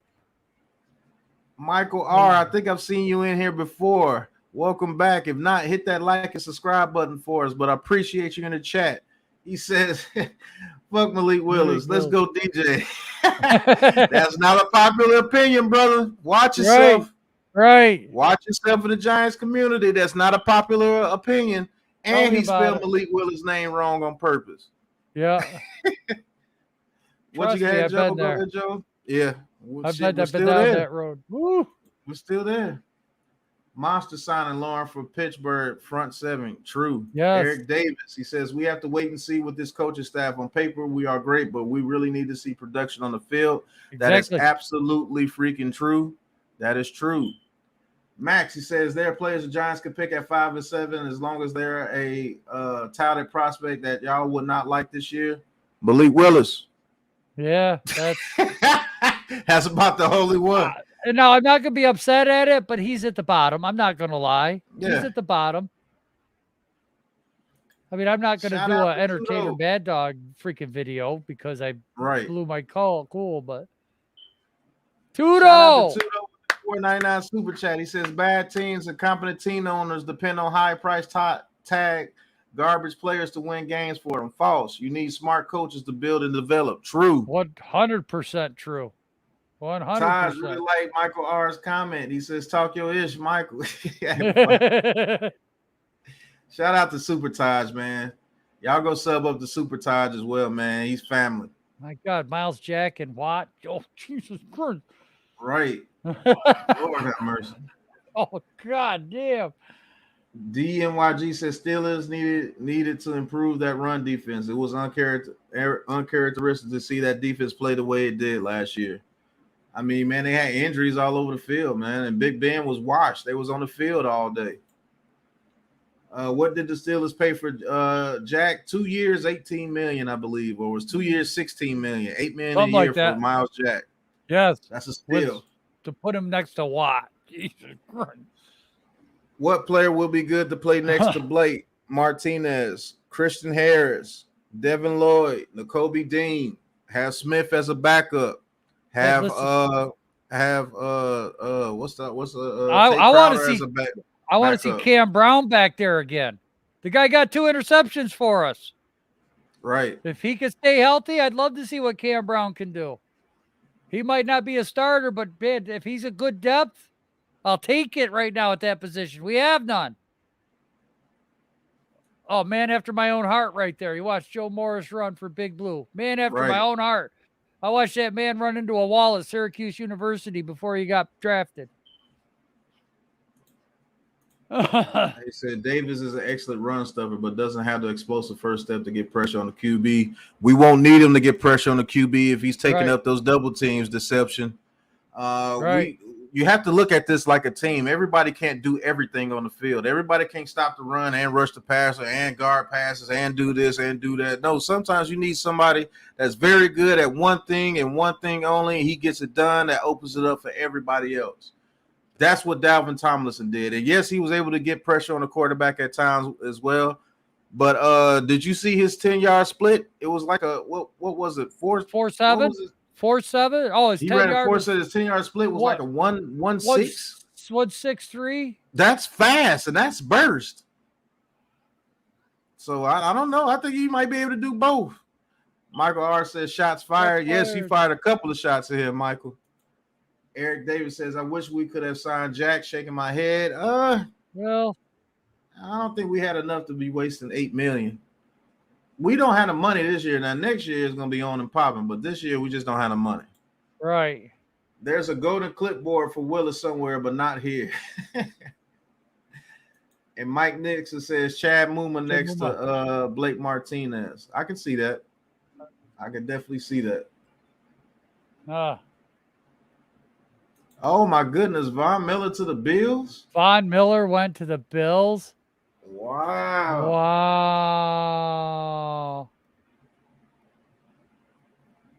Ian Rappaport, 1 minute. Yes.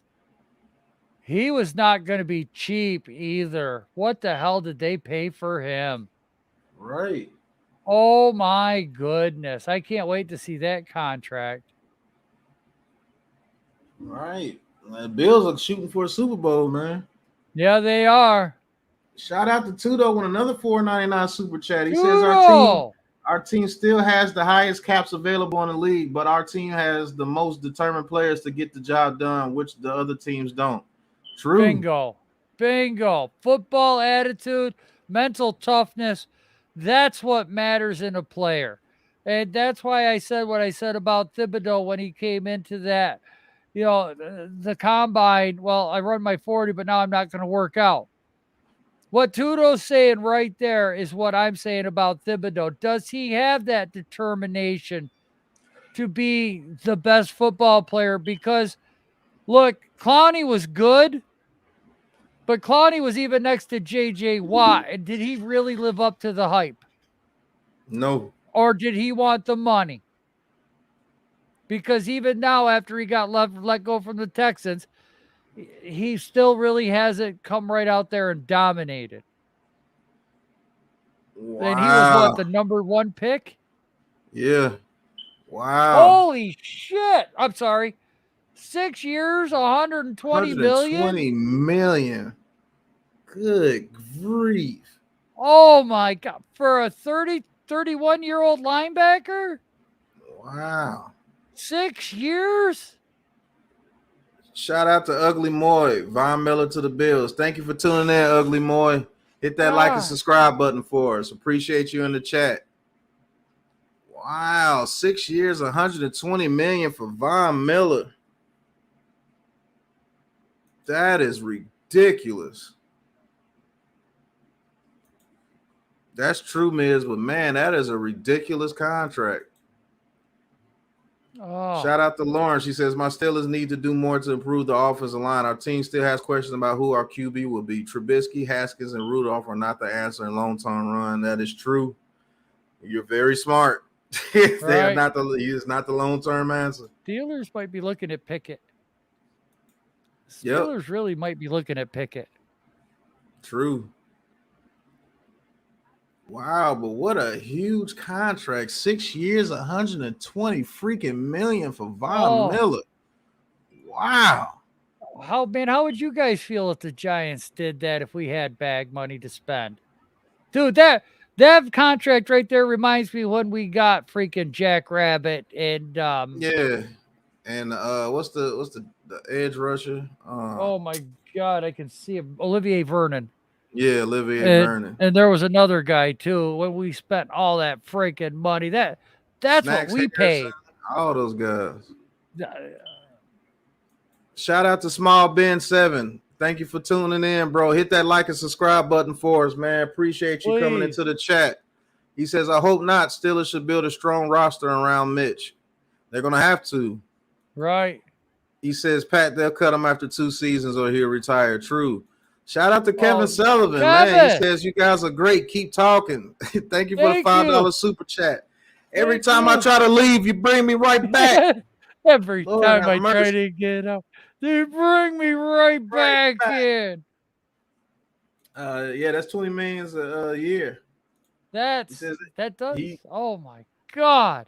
Yeah, they must really believe he's going to be there long term. Eric Davis said I would be pissed if we did that. I would too. I would not be happy spending that kind of money. Right. He says I would be pissed. Honestly, he is getting older unless they're the contract written a certain way they can get out in 4 years. Usually that's what it is, because if you do 6 years, you really can't get out that contract at least 4 years. Right. So, man, Von Miller got a bag. Damn. An absolute bag. Man. No way I give Von Miller that type of contract. Shit. And McVay was still trying, and according to Ian Rappaport, McVay was still in it because they wanted to bring him back. Kept tugging at his heartstrings. The first 4 years, the deal averages $17.5 million per year. But most importantly, Von Miller to the Bills. Yep. So $18 million a year for 4 years is what they're stuck with. Yep. Probably has voidable years like A-Rod's contract. I'm quite sure it does, Small Ben. Right. Tudo. $4.99 super chat says our team's a band of brothers on and off the field with common goal to never bend or break and refuse to lose. We show up to honor the name on the back of our jersey. Yeah, Skippy. Right. Can't say it any better, Tudo. That's right. Thank you for the $4.99 super chat. Man, I wish I could call one of your games, Tudo, man. We got to find a way to be able to call one of your games, bro. Man, I wish I can do that. King Tone says, yep, they overkill. Yes, they did. He says, good point about Tibbs, Joe. Yeah. I mean, and the point that Joe brought up, I didn't mean to cut you off, Joe. But you're fine. Go ahead. The point that you brought up, he didn't help himself at the combine by doing what he did. That's why I brought that up. His motor and his willingness to play football, his love for football were questioned. And you come and tell everybody that you're going to work out, and then you run your 40 and put on your sweats and walk out and don't work out. You're pretty much proving what everybody's saying. Right. And if you weren't searching outstanding talent, they wouldn't even look at you twice after doing something like that. That's what I'm saying. His draft stock probably didn't hurt, but it didn't help either. I mean, I can't say that. I don't know, Joe. You got. I'm leery of him.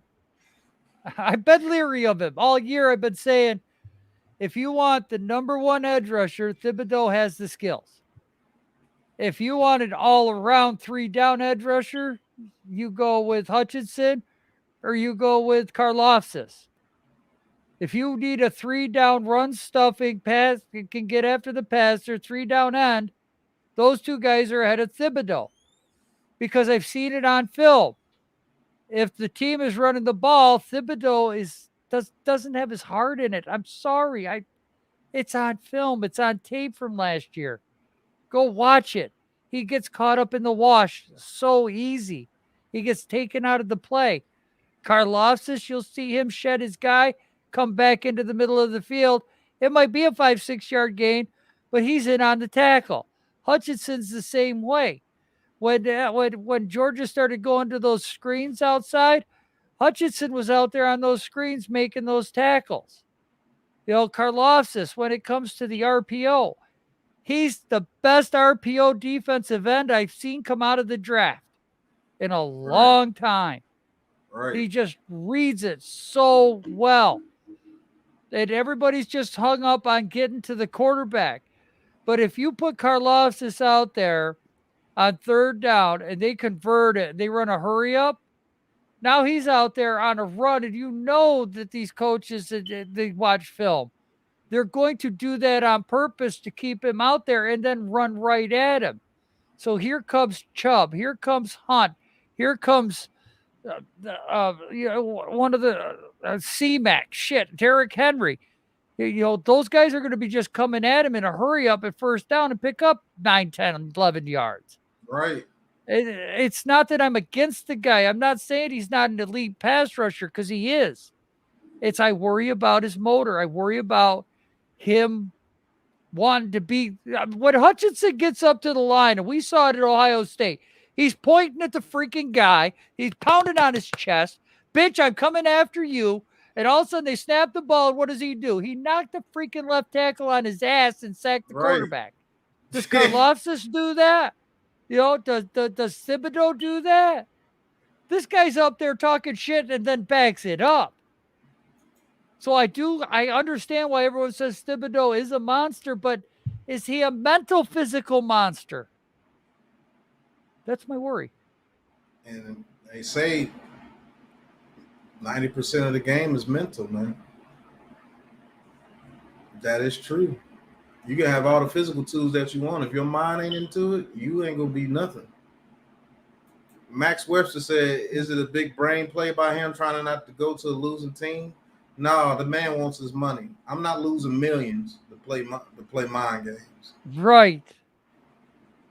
The man wants his money. He wants to be a top pick. I'm just be honest with you. He doesn't come from money like that. At least I don't think he does. So, and he's injury prone. Right. He is Jack injury T. prone. Shout out to Jack T. He said, shout out to the Big Blue Krew. Love the content from you fellas. Don't worry, I'm subscribed and you got that like. Facts. Thanks, brother. Thank you. Appreciate Super it. Todd says Bill's about to get OJ Howard too. My goodness. Ooh. Dang. He'll pair up nicely in Buffalo. Woo, Buffalo is stacked. Right. He said, I will pass on Tibbs because of that. He's showing you his character before he's drafted, so why take him? And that's how a lot of people gonna think. Right. First years since Shane leaves and the Bills pull this shit. Right. They're going all in, man. Yeah. Everybody's seeing it. Saying OJ Howard to the Bills. Lon, what's yeah, good? Darren Vaughn got 120 mil. Yes. Unbelievable. Shout out to Ian Brand. Thank you for coming back, bro. Haven't seen you in a little bit. Man, the Bills, well, there's another tight end off the board for us, so OJ Howard. Not too many tight ends out there for us. Tudo, again, man. Showing love, Pat. My goodness, Tudo. It says $4.99, another $4.99 super chat. He says, our team owners has doubled everyone's bonuses because we beat the number 1 seed team in the world and sold out stadium 98,000 with dominance in overtime. Beautiful. Congratulations, Tudo. Beautiful. Congratulations, bro. Shout out to the 60 in the chat. Hard work pays off, gentlemen.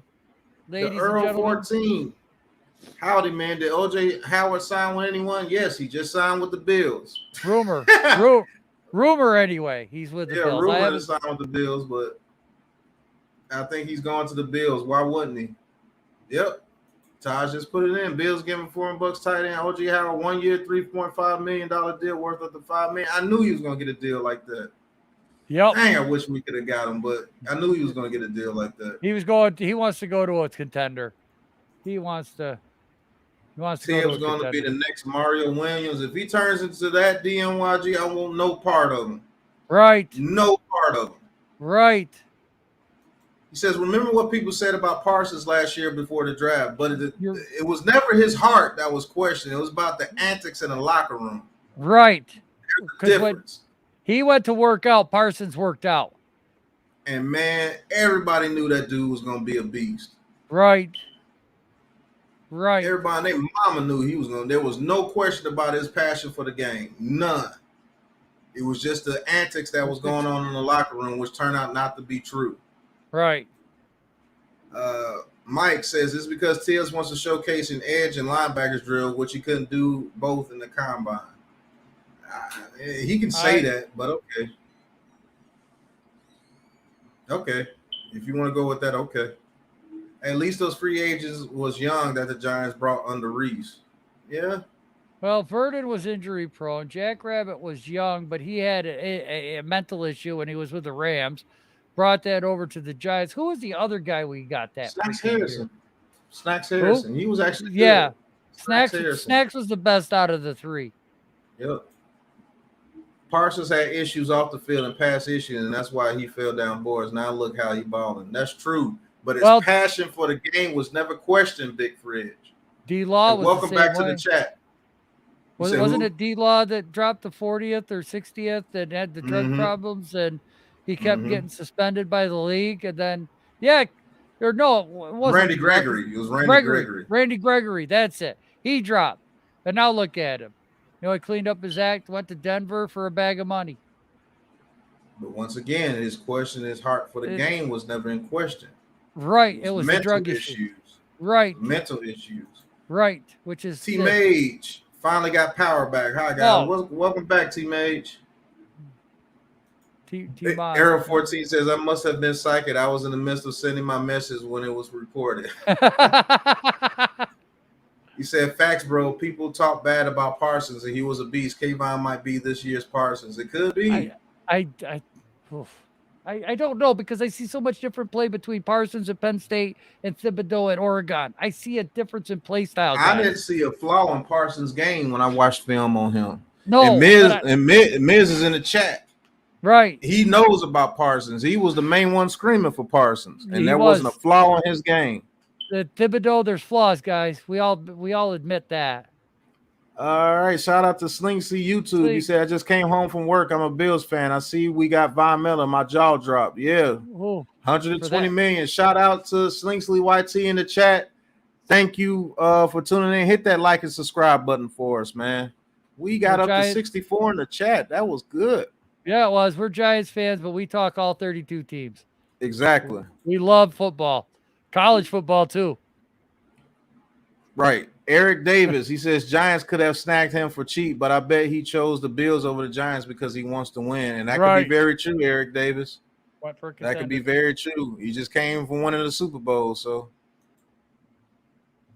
Miz says, I feel Tibbs is special. I know you do. You've been saying it for a long time, Miz. Brian, he says Parsons will be one of the most dominant defensive players of all time. I wish the Giants would have taken him. Barring injury, I can see that happening. I'm not going to lie to you, barring injury. But let's see what they do against them when they get a little bit of film against them, when they find habits and everything. Let's see what they do. He said, I'm still sick we didn't take Parsons. Wow, Tudo again. Tudo. He says, with the $4.99 super chat, he says, bad news for our next game, opposing team. Most of our injured players are healthy and cleared for next game, but I still can't be there. Just imagine with me. Right. Oh. Right. Hell, just you on the headsets is bad enough, Tudo, on the field. Woo-wee. No, we didn't get Von Miller. The Bills got Von Miller, Steven, unless you're a Bills fan, Steven. Right.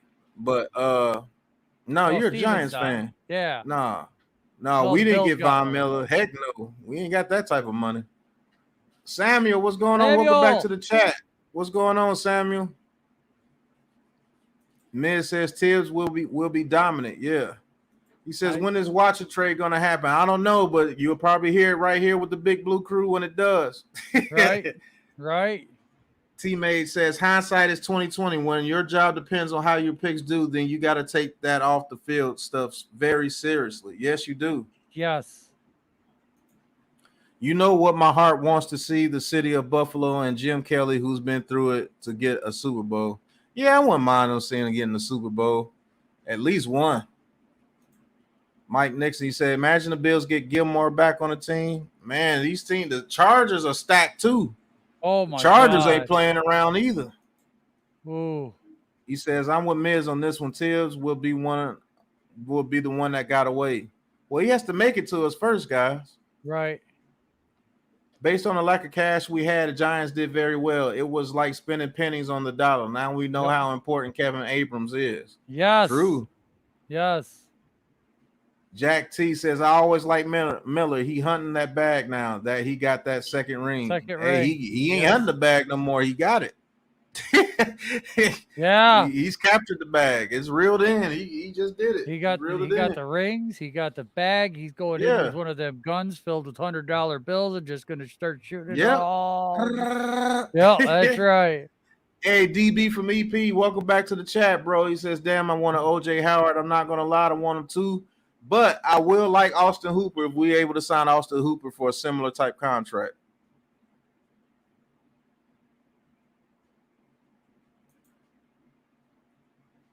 He says we'll get Scotty Miller. I hope not. Has anyone seen Tudo's highlights? Is he a real player or just a guy playing it over the internet? No, he's a real player, Deception.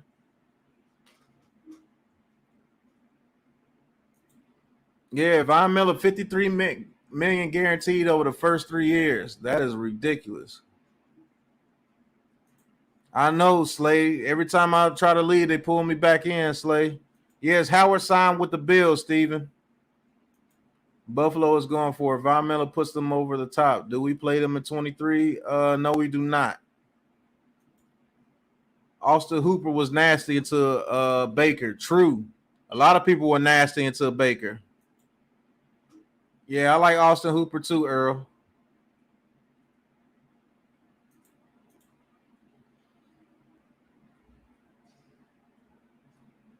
Right, teammate.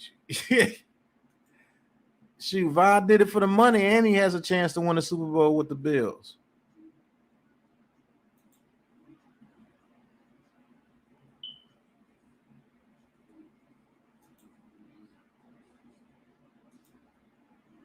You know who plays Bills? The Jets twice. Right. Giants need to go heavy O-line with one of the top 3 offensive tackles. Trade down with the 7th pick to get more draft capital and get the stud center Linderbaum and build his O-line for the future. I wouldn't mind if that happened. Miller goes to Buffalo. And I think this makes them even better. I really think this is their year. Could be. Oh my goodness. Has anyone picked up Blake Jarwin? I think didn't he go back to the Cowboys? I don't know. Maybe not. I don't know. I've heard Schultz, but nothing about Jarwin. He says, I don't think we make any more moves because we need money to sign our draft picks too. Let's not forget that. True. Oh my goodness. Yeah. Yeah. Whew. Y'all just don't know how tired we be, man. I have an idea. Right. Teammate says, I seriously doubt Linderbaum is on their board anymore after signing a center. True. Jarwin is injured. Okay. Darren Garden says Jarwin is injured, so his market is going to be low. The Earl. Jarwin what's going on, Earl? Giant killer. Yes, he is. Right. He says, we're waiting for Bradberry trade for more cap space. That is true. He says, I know people say this is Buffalo's year damn near, but every year. But this team, I think, gets it this year. Man, the Chargers aren't playing. The Broncos aren't playing. Boston Scott is the giant killer. That is true.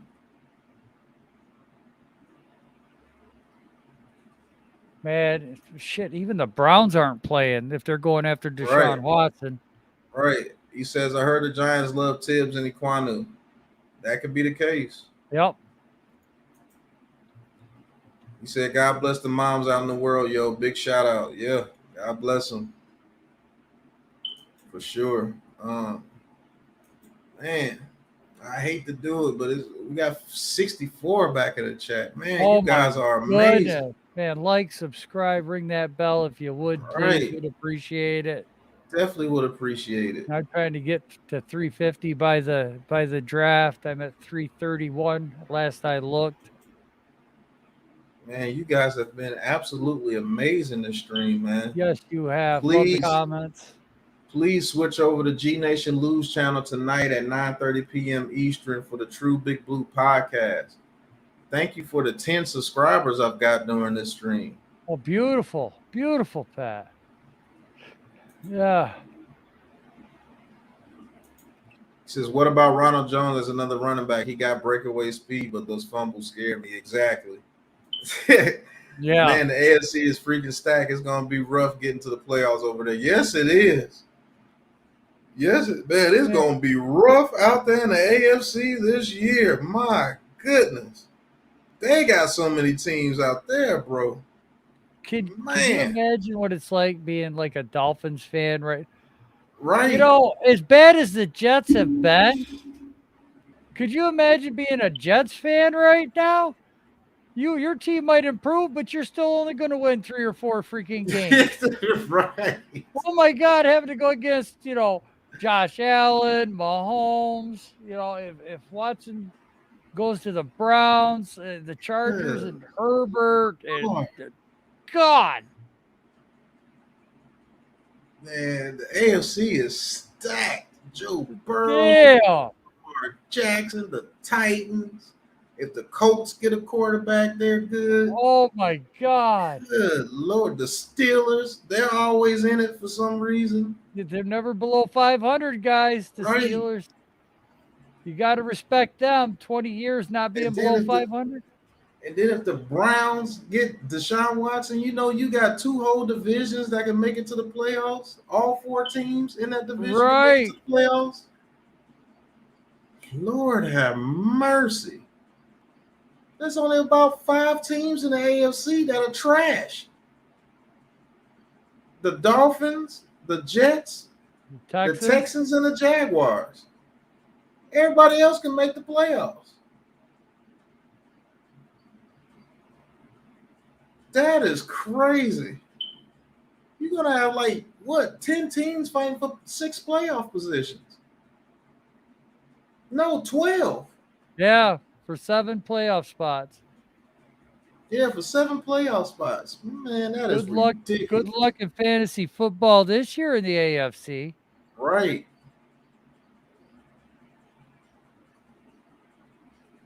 Man.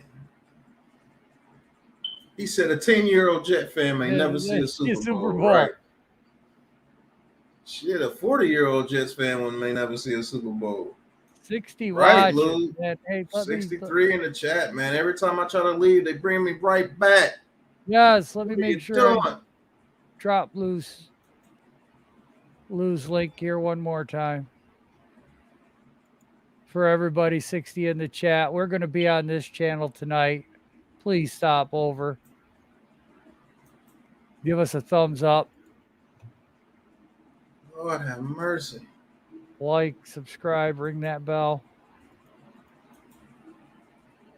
All right, chat. We're going up on 3 hours. I'm going to give us a commercial break real quick.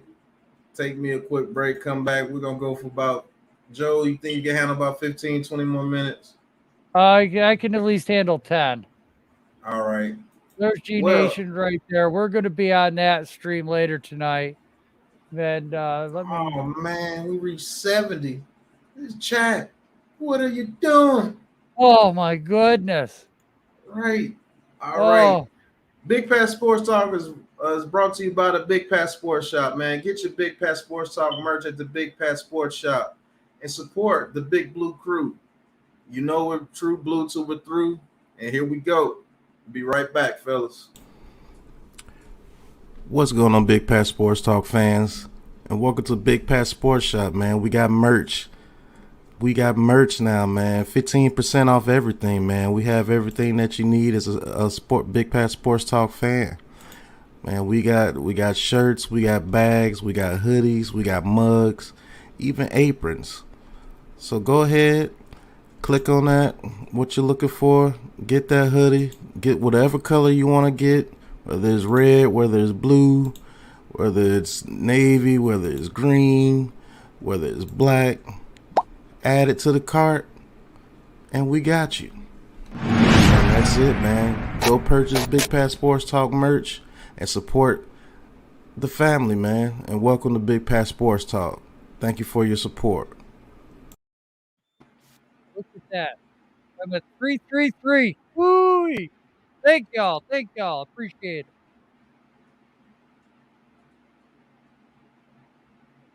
Oh, come on. There we go. All right, trying to get my phone. Trying to get my phone right. But man, what a great stream, though. Everybody tuning in and spending time out of your day. I hope you all had a great hump day. I know it's been pretty good here. It's been a lot of fun hanging with everybody. Yeah, everybody's getting off work on the West Coast. You know, without you guys, I mean, we're just sitting here talking to each other. You guys make these streams possible. You guys are what gives us the influence to keep going forward, to keep grinding, keep putting out videos and everything. You know, your interest in us, I never thought I would sit here and have 300 plus subscribers on a YouTube channel. I just never foresaw myself as that type of person. And having all your support and your fandom and your love of football with us is phenomenal. So glad that we have a place to hang out. We can come together, meet like-minded people, and have a debate and not make it personal. You know, have a debate and not go off the deep end with getting upset. Valid points are being brought up. Valid discussions, valid views. You know, everyone respects each other. Man, what a community. Man, shout out to you guys. What a great community. You guys make this fun. Y'all really do. Slay's crying for Buffalo. Hey, you know what? Look, Miller, I don't know what the hell they're thinking. I don't know what they're doing, but they seem to think that that's the right move. How much of an influence was Shane? You know, would he have, tried to stop that kind of a move from being made? They could, although the Apache says that they could back out after 3 years. Okay. Doesn't have to be 6 years. So Big Blue for Life, 57 Ortiz, man. Thank you. Thank you. I demand that is so appreciated. It really is. It does mean a lot. You know, you guys keep coming back means we're doing something right. My wife might disagree with that, but I'm doing something right. Oh, Pat, where'd you go? You left me all alone. It's kind of hard to do this without a co-host now, my guy. Oh, any breaking news on Twitter? There's new notifications. Rob Gronkowski's on video saying there's a very good chance he'll be back with the Bucks. He's mentioning making Tom Brady sweat because he made Gronk wait a couple of months, payback style. So we kind of figured that was going to happen. Gronkowski's going back. But the Bills with Von Miller and O.J. Howard, that's impressive. That's impressive. The Eagles GM Housey Roseman is complaining about the overtime rule, and he's also complaining about the New York Giants. Yeah, Blue City Empire. I saw that. The Eagles, and there's about 4 other teams that are complaining about being able to talk. They want to be able to shoot down teams talking to inter-office personnel for a position I saw that. Yeah, there's about 5 teams that are getting salty. The Bills were one of them too, I think. I think the Bills and I think the Eagles were one. There's another team that wants to get into the overtime rule. Damn, who was it? Who was it? Was it? What? I can't remember, but there's another team. Brought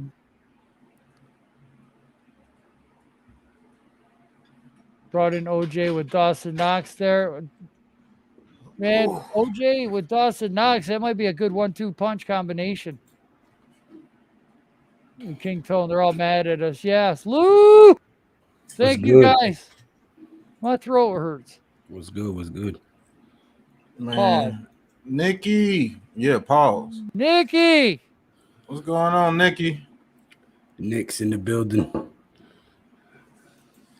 Oh, man. Bagley, everybody getting off work on the West. Yeah, Lou. The True Blue podcast got to be on your channel tonight, bro. Why? Why? Beat. I had to come on the channel, but man, I don't feel like making no more stream. Oh, forgot we had 63 watching at one time. Yeah, we got up to 70. Holy shit. Shoot. Oh, man. But we missed that on OJ Howard.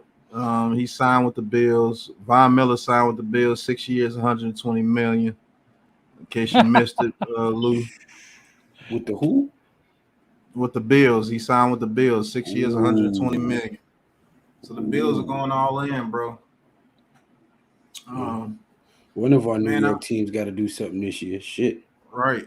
What I'm going to do before I do get off, Lou, tell everybody what a True Big Blue podcast is going. If you want to name the subjects that we're going to be talking about, you can name them right now in the chat while we're here. Everybody, we will not be talking about the quarterbacks. We will not. I repeat, we will not be talking about no mother quarterbacks this evening. Okay, take we will all be the fun talking out of about this. offensive linemen. We will be talking about possible running backs in the James Cook scenario, and we will be talking about what tight ends we might be targeting. Ooh, target a tight end. I like that. Yeah. So we don't need to target a wide receiver. It's already wide open. No, I'd rather have the tight end.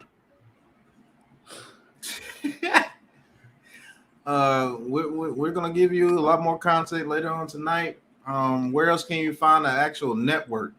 We have a network, folks. You can catch us almost all day, all the time, man. We're gonna keep bringing you the heat on the NFL, NBA. Doesn't matter what it's about. We have a network here with the Big Blue Krew, and we got you. No matter what, man. No matter what the subject, no matter what the news is. Who else? Often imitated, never duplicated, very often bit. But even when they do it, it still ain't a hit because it ain't us. We are the Big Blue Krew, and they need to get off our nuts. These nuts. I knew he was going to do it. For it. I knew he was going. I waited for it. I stopped and looked up like, yep, here it comes. But yeah, man, we're gonna continue to bring you the heat, man, from all angles. That's right. Anything you need to hear, we got you. Who else went live like this during the free agency period for? We even went live during the tampering period for you. Who else is doing that for you? Oh, here we go with this. It was bloody. God damn it, lose yanking strings again. Right. But guys, make sure you come on to G Nation tonight at 9:30 for the True Big Blue podcast with myself, Big Pat Sports Talk, and Classified3f with Joe. Finally, fuck. Yes. All right. I always got to do the opposite, ain't it? Yep. Yeah. Gotta always do the opposite. So there you go. Classified3f with Joe. Big Pat. Big Blue Lou. Man, we got you, man. King Tone, Levance, Coach Ed Gladney. Even Slay had some good things to say. DNYNG, NYG22, Super Taj, our brother, Our little brother, man, loves Super Taj, man. He's always here for us. Hardest Right. working man on Twitter. And until we go live at 9:30, make sure you go catch the tail end of Hit Squad stream. He's live right now with Giants Yeah. Opinion Sports Yeah, and somebody else. I forgot. that's right. Rodney. That's right. Yeah. Big Blue Yeah. Corner, Might as- Giants Opinion I told Sports, you, and Hit we got Squad you Productions. covered. We got you covered all day. We got more Big Blue Krew with Hit Squad going live right now. Go check out Right. Hit Squad, then you check out Big Blue Lou. Man, we got you. You see, we That's ain't right. telling you a story. We got you. We still live on another network. That's Go to right. His Squad. Go to His Squad Productions channel. And by We'll the time meet you his is there. up, I'll be going live. So Right. see you We back got at you. G-Nation 1:30. Big Blue Krew Network. all day long, 24/7. All day long, That's 24 freaking 7. I can't say it enough. I'm gonna have to shut this down. I didn't plan Draft on going coverage. 3 hours and 20 Free minutes. agency Oh coverage. man, Joe's only fan page. I mean, we Hey, got you. We got Sausage you. and mash. Stories about it was bangers and mash. Bangers and mash. Yeah. man, sausage and mash. Yeah, I'm bangers. definitely and not tuning into that. mash.